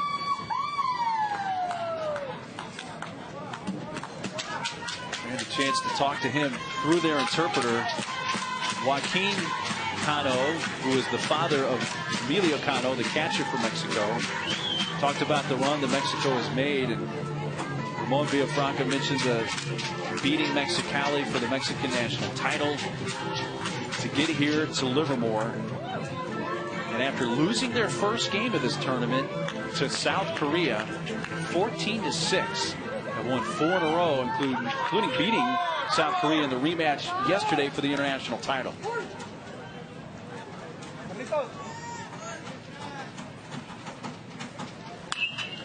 Strickland, little flare out to left, it's going to drop in. Oh, what a game for Ty Strickland. On base for a 3rd time, his 2nd hit. Flips that order over. He's been a de facto leadoff man, but he's just been batting 9th tonight. To your point, Niels, 3 really good at bats. Again, meeting him in person, Niels, you wouldn't know he was hitting 9th. I mean, no. Big personality. Noah, let's go. Time requested. Alabama's going to use a special. Actually, it's not going to be a special pinch runner. They're just going to. Nope, they will use a special pinch runner. Special pinch runner at first base, number 5, Noah Smith. So Smith is going to come back into the game. A special pinch runner, you can use 2 per game, not more than 1 in an inning. You can only use it 1 time on any player. Top of the order, Aiden Malpass, who we know will not be the pitcher when we get to the next inning. He's reached the pitch limit. He's 1 for 2 with a couple of runs scored. He hit by pitch tonight. high chopper. Ponce able to charge and throw him out by a step. Well, we'll have to wait and see who is on the mound for Alabama when we come back to Livermore, California. Baseball. It allows you to lose yourself in a dream. To feel and remember a season of life when summer lasted forever. Have fun playing baseball. It's never going to be any better than this. Little League World Series in Williamsport coming up. Can't wait. Intermediate championship decided right here tonight. And Drake McBride, who's had a big night with the bat, comes in from center field and is now pitching in relief for Alabama. That's the role, the relief role, that he really seems to have blossomed in. I'm trying to think of a role that Drake McBride couldn't blossom in. This kid is a great player. Angel Martinez, high pop up right near the stands, and a good effort, but unable to come up with that. Pro throw at first base. Right up against that chain link fence.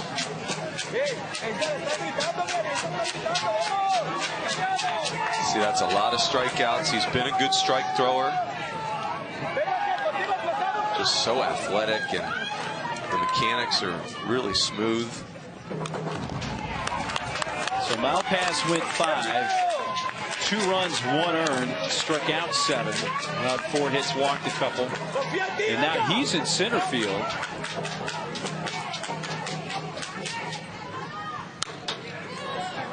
Popped up right side, but this one in play and squeezed by Cam Prothro.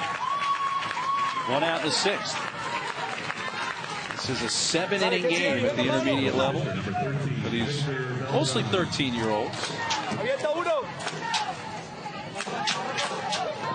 Victor Beltran's done such a fine job in relief for Mexico. 0 for 2 with the bat.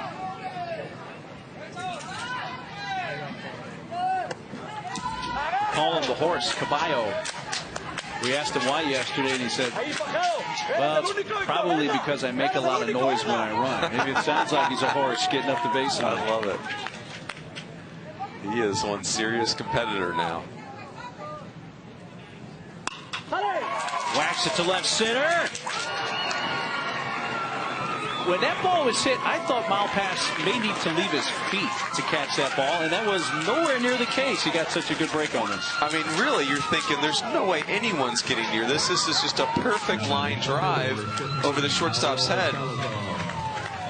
And to your point, Niels, he caught it fairly easily. Just a glider in center field.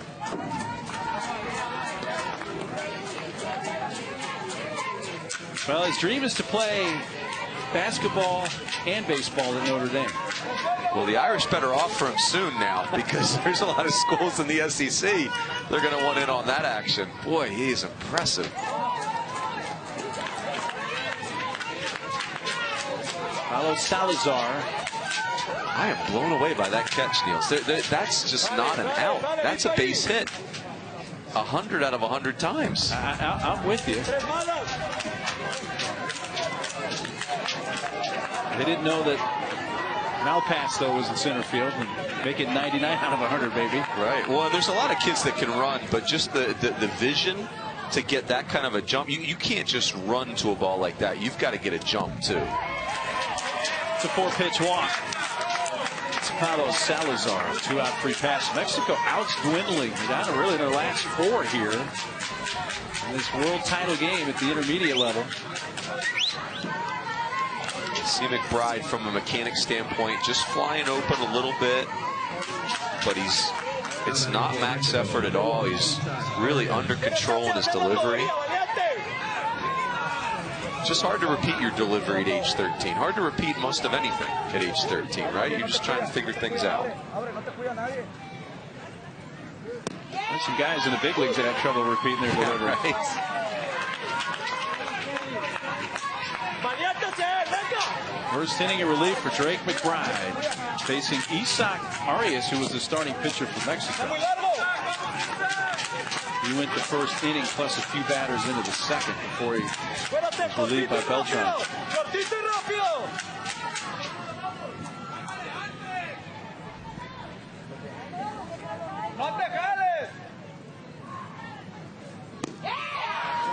Pretty good breaking ball that Arias gave up on, but it finished low. Yeah, and Tucker Arrington really struggled with that one. It's not an easy pitch to catch and seemed to affect Jordan Leslie, the home plate umpire.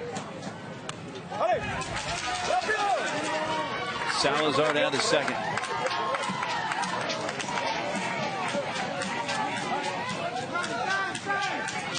And if you're McBride, the runner at second base, a non-factor for you. Up 6, need 4 outs. Just all about filling up the strike zone right now. Eric Serrano's come out of the dugout and taken over at second base for Salazar as a special pinch runner.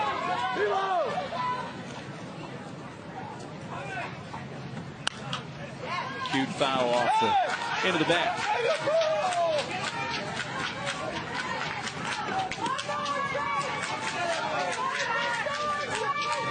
There's Eric Serrano now running at second.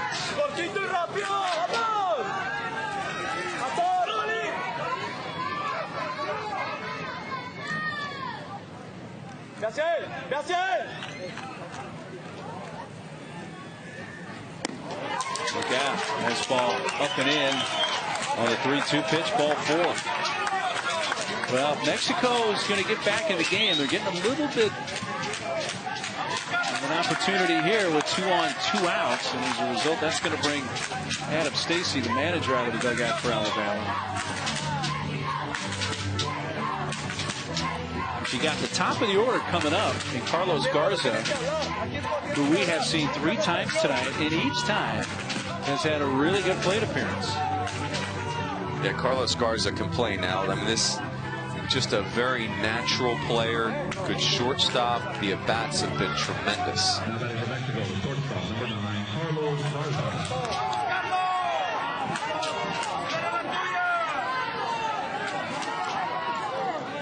Scored both runs tonight for Mexico.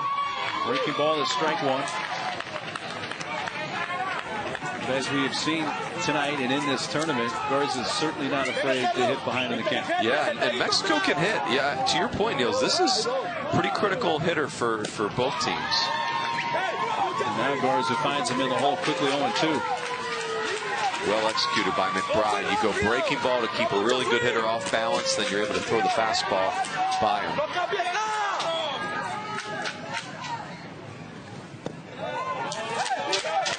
He darts down and away.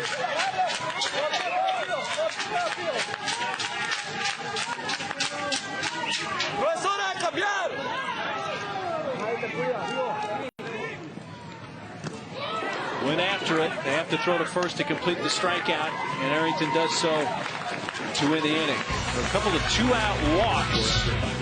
Both runners stranded. How about that play by Malpass in center? The Stars have been the Stars, Niels. McBride with a breaking ball for the punch out right here. McBride and Malpass getting it done. 1,000 at Max Bear Park in Livermore, California for this 2019 Little League Intermediate Division World Series Championship game. Alabama and Mexico for the title. Getting late. Alabama knows they're going to take at least a 6-run lead to the 7th with a chance to wrap up the title. They bat bottom of the 5th. Heart of the order, 2, 3, and 4. Tucker Arrington puts it ball 1.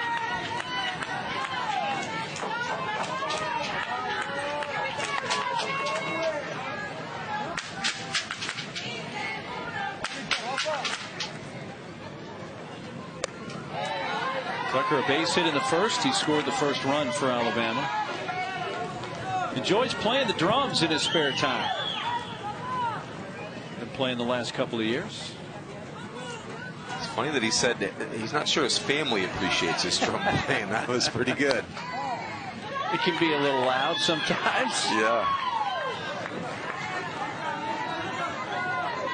This is also would eventually like to be a software engineer. And so, well, you may live in Alabama now, but if you do that, you may be living in this area at some point in your life.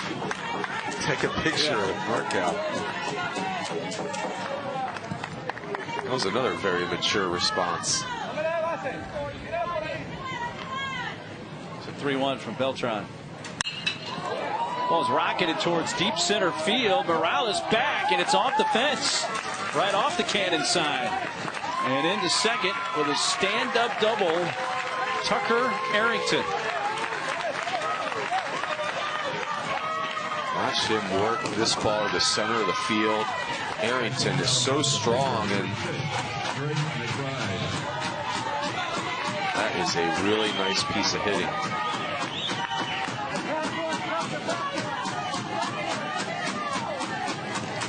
Leadoff double brings up the now pitcher Drake McBride, who has had several key hits in this game for Alabama, including a 3-run homer in the second.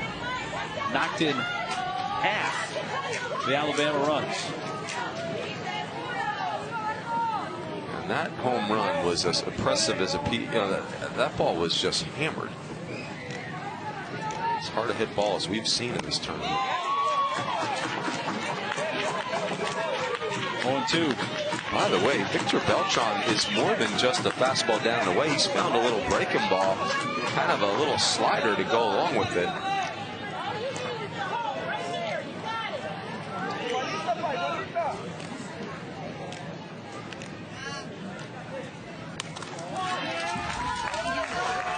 That will allow Arrington to advance to third. One well wide. Wild pitch.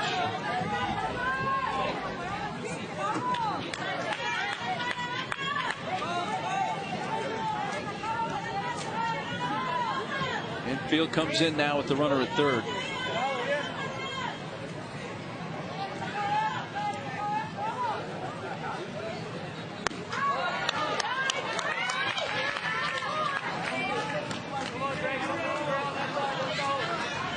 The run rule not out of the question here either, Niels. Nobody out.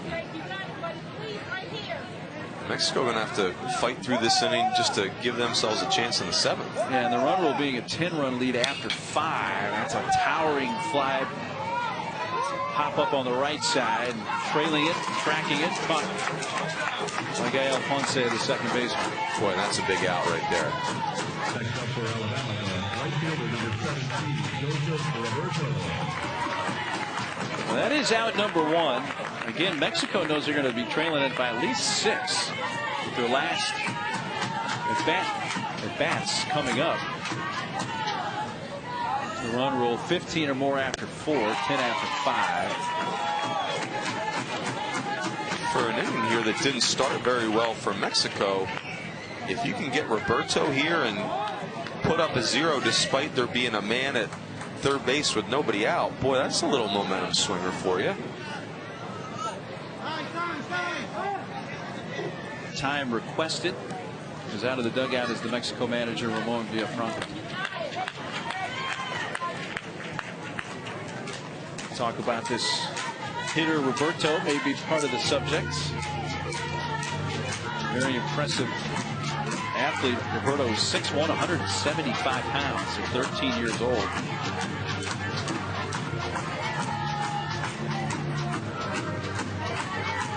Well, the team representing the Southeast region, Cola, Alabama, won every game. They beat Petaluma, California, New Mexico, Indiana, then played New Mexico yesterday and run ruled them 11-1 in 6 innings to win the U.S. title. On that. Or Pat Dye or anybody else that's right. The head coach at Auburn for years. The future recruitment of Joseph Roberto is leaning the wrong direction if you're in the Auburn football office right now. This is a guy who was in the Manning passing camp earlier this summer. Thibodaux, Louisiana, going to play quarterback.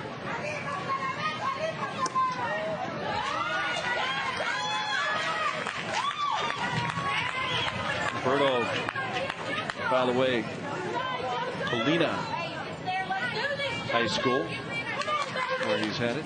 Great athlete, great bloodlines, grandfather that played in the NHL. He just appears to be able to do whatever he wants on an athletic field. Yeah, and his grandfather, we mentioned Phil Roberto, who played in the NHL, is from Canada. So our question to him was, how did he wind up down in the South? And after his playing days, apparently Phil Roberto got a job in Columbus, Georgia, at a hockey team, and then he kind of stayed in the South. And not just any hockey team, Niels, the Columbus Cottonmouths. Yes. And stayed in the South and living in Alabama. Off the end of the bat, liner is caught. Ponce. An important second out for Mexico. Keep it a 6-run game. And you're one pitch away from getting that 0 if you're Victor Beltran.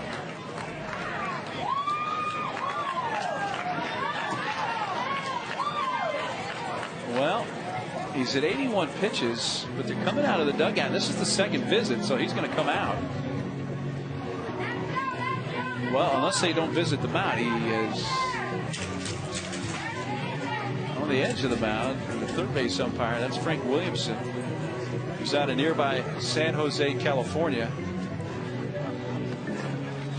So I'm wanting an explanation here. Have an interest in the pin board. That raffle will take place near the end of the game at the pin booth. We'll be raffling off. They allowed the runner from third to score. And third base, let's take a look, because of, well, he made a fake tag attempt.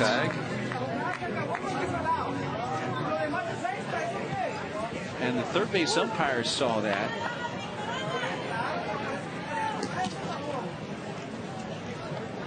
And allowed the run to score, so it has made it 9-2. You know, for me, Niels, the origin of that fake tag rule is, you know, we had so many players fake, like they're catching a ball at second base, forcing a guy to slide. You see it at home plate, and so you've just got players doing unnecessary extra slides because of that decoy. So, and the third base umpire was there to see it, made the call, so that has allowed Arrington to score and has made it 9-2. So the bases are empty now with 2 outs.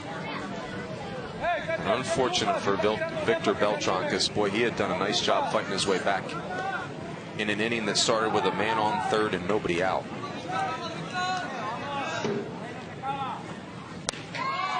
Strike to Brody Stacy. It's 1-2.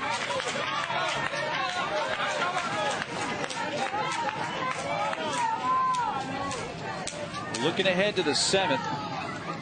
Mexico is going to be down to their last 3 outs. They will have the heart of the order coming up for 2, 3, and 4 batters.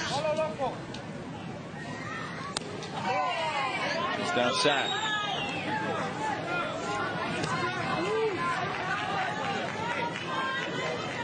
I got to tell you, Niels, Emilio Cano back there behind the plate, he is really good and really fun to watch. You talk about someone that takes a lot of pride in catching and receiving the baseball.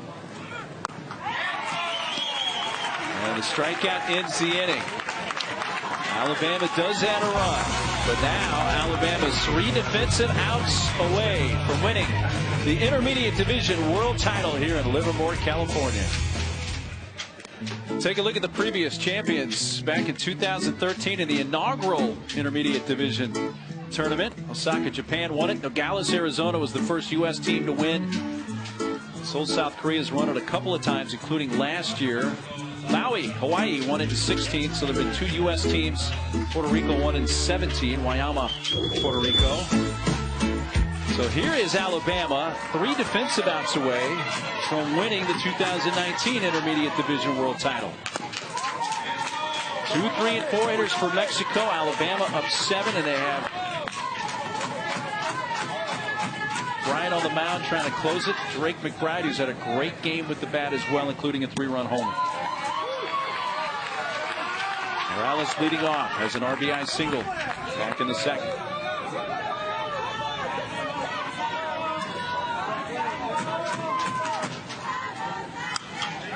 Towards left, that's going to drop in front of Noah Smith, who's back into left field for Alabama. Gets it started off on the right foot for Mexico. A leadoff base hit in the 7th.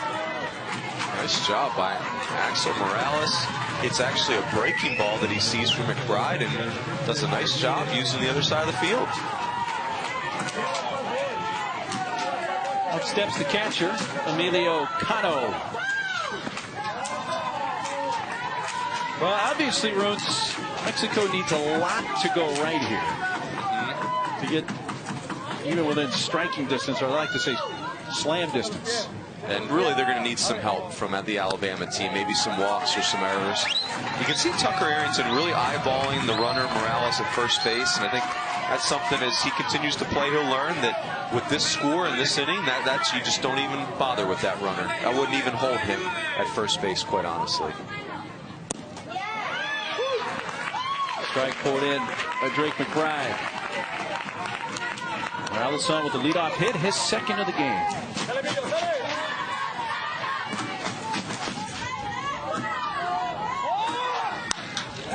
Ball's in the air to left. Smith racing over his head. And a couple of hops to the fence. Morales racing for the plate. Throw comes home. It's late. RBI double for Cano, and it's 9-3.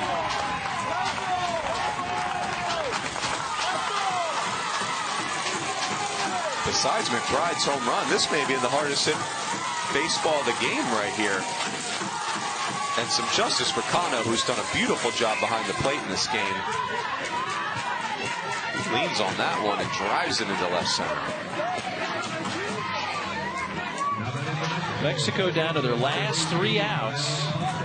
Not wanting to go quietly. Cleanup hitter Gael Ponce will face McBride.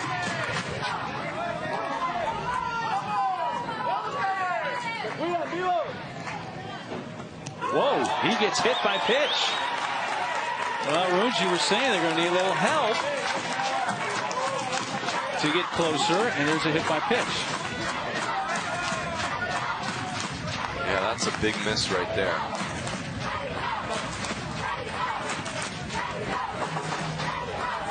Now comes the manager, Adam Stacy, to kind of try to settle his team down here.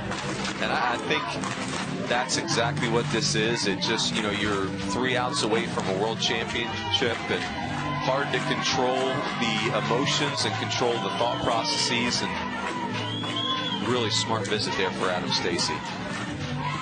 I'll tell you the one thing tactically, Niels, a couple of these hits have been on the breaking ball for McBride, which is kind of a nice secondary pitch, but that fastball's got a little life to it. I'd like to see him really just feature that fastball. Roberto Gomez, 1 for 3 tonight. First inning single, and then fastball strike 1.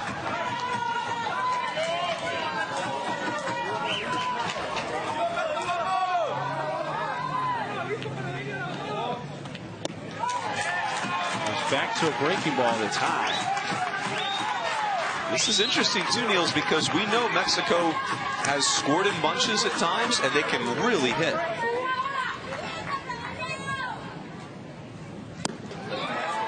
It's a pretty good hack. Missed it. 1 ball, 2 strikes. Yeah, McBride, the arm is so easy. I mean, you love him as a position player, but you could see him throwing extremely hard one day. I mean, his arm is just easy velocity. Off the plate away, 2-2. McCullough Little League, McCullough, Alabama. McCullough sits on the southwest side of the Birmingham metro area. Trying to win the intermediate championship, and they get the first out of the inning on strike 3 on the high outside corner, getting Gomez. Boy, that's a big out, and to McBride's credit, he executed 2 really good fastballs on the outer half in those last 2 pitches. And that has been a strike in this entire game by Jordan Leslie. He has been phenomenal in the area of consistency. 2 on 1 out. Angel Martinez takes the breaking ball inside. Yeah, but the concern is that breaking ball puts you in vulnerable situations. You've got a kid like Martinez who's really powerful, and he knows he can camp on a fastball right here.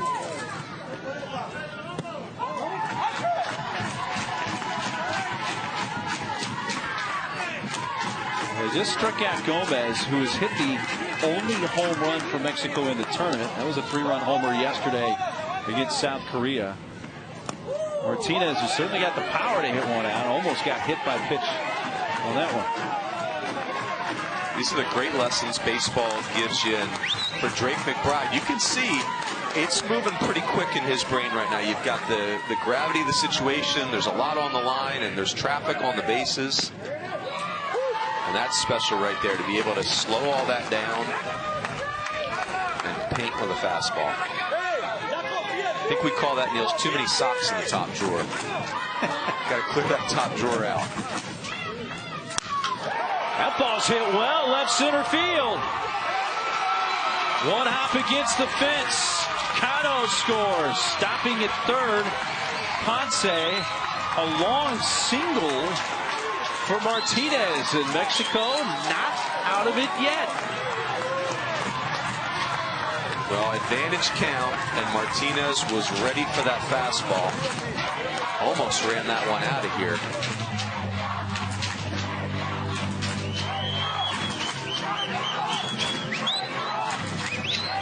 So an RBI single for Martinez, the second Mexico run of the inning. This is where, if you're McBride, Niels, you could start to feel like, man, my fastball just got hit. To me, it wasn't that your fastball got hit. Your fastball was in a very vulnerable count. And so it doesn't mean that you just have to go to the breaking ball. That fastball early in the count is a very effective pitch to get you into a better count. Victor Beltran.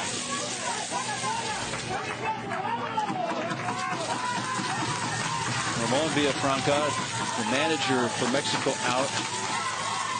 And a quick word with our first base umpire, Luigi Rios Martinez. He's coming back out again.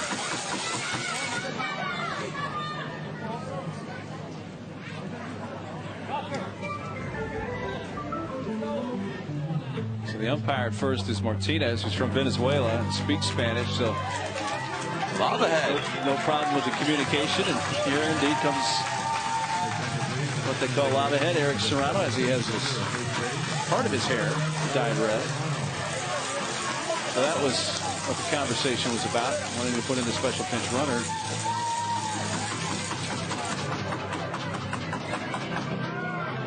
Now here's my question. We didn't have a special pinch runner earlier in the inning, did we? Because you cannot have two in an inning. I don't believe so. I think that's what this conversation is about. Yeah, I don't have one noted on my scorecard here.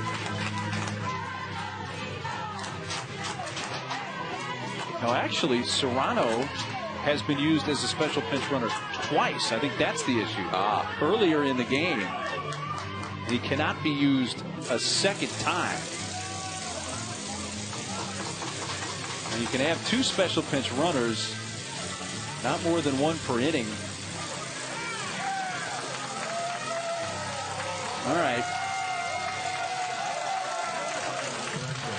But you cannot special pinch run for the same runner. So that's the reason now that Rachel Villarreal is going to be the special pinch runner at first and not Serrano.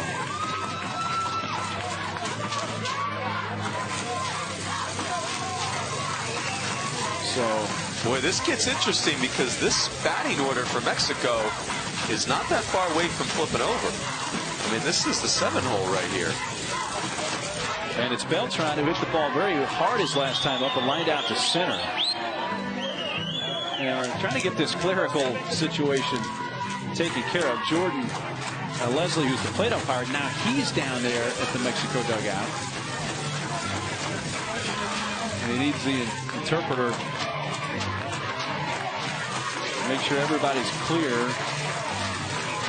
You see the interpreter, that's Joaquin Cano, who's now talking with the plate umpire, who is the father of the catcher, Emilio Cano, when the RBI double earned in the inning. He's served as the interpreter for the team.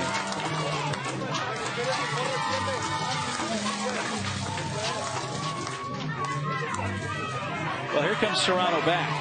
So now Serrano's going to take over for Villarreal. And I think the question has been, can you special pinch run twice in a game? The same player can, but it can't be for the same player. Gotcha.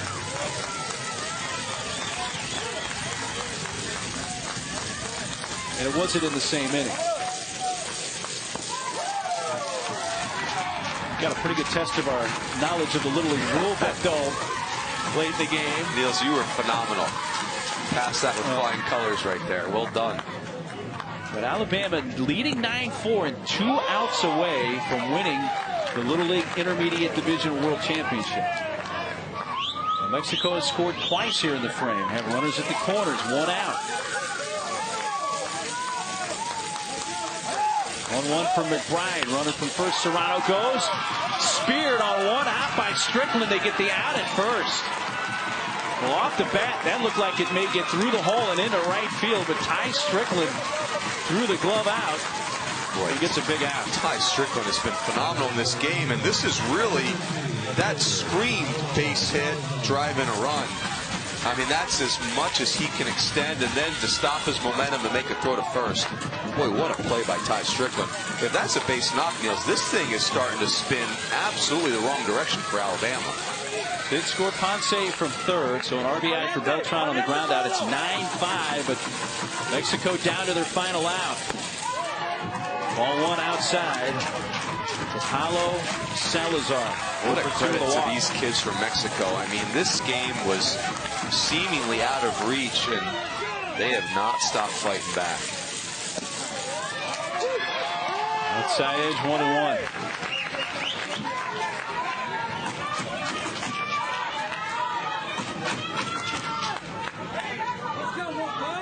Well, remember, Alabama got a weird run in the bottom of the last inning on a fake tag that allowed a runner to score from third. That's a big run right now. No question. Mexico down to their final strike. Alabama 1 strike away from winning the world title. And I think if he can elevate that fastball again, he's getting himself a strikeout.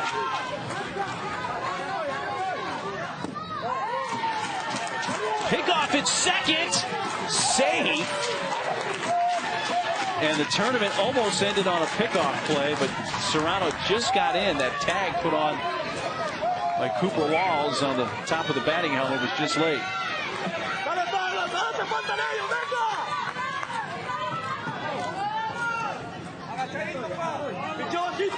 2-2 pitch. Wow. Maybe a little bit low. It was close. Alabama thinking they had strike 3 to end the game and win the title. But now it's a full count. Wow, that was tight. 3-2. Fouled off, and Salazar not only trying to keep himself alive at the plate, but keep his team's hopes alive. Tell you what, Niels, you want to win a world championship, it ain't going to be easy. Mexico is making Alabama earn every inch of this thing.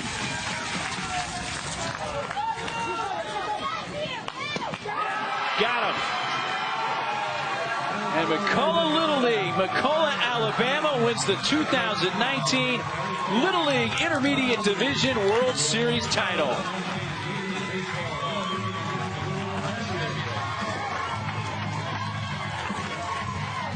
Got a bit of a scare at the end, but they win it 9-5 here in Livermore tonight. Boy, and up and down this lineup, Niels. I mean, Ty Strickland, what a game he had. Aiden Malpass was everything we heard about. Drake McBride was fantastic. What a special group of, just a really neat team from the state of Alabama. So McBride closed it out.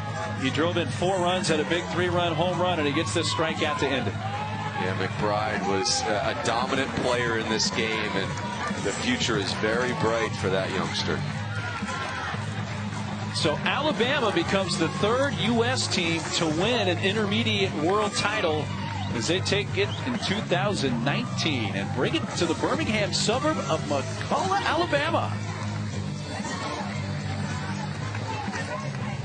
Been a fun week, a fun tournament here, Rooms. Oh gosh, this is so fun. This level of baseball, what a great invention by Little League, and just another great example of this. Well, congratulations, McCullough Little League, McCullough, Alabama. They win the 2019 Intermediate Baseball World Series Championship. Coming up next, the Formula One Rolex Hungarian Grand Prix. Make sure you tune in to the 2019 Little League World Series starting August 15th from Williamsport. For Mike Rooney and our entire crew, I'm Mark Neely. Thanks for sharing this one with us. Good night from Livermore. Congrats, Alabama.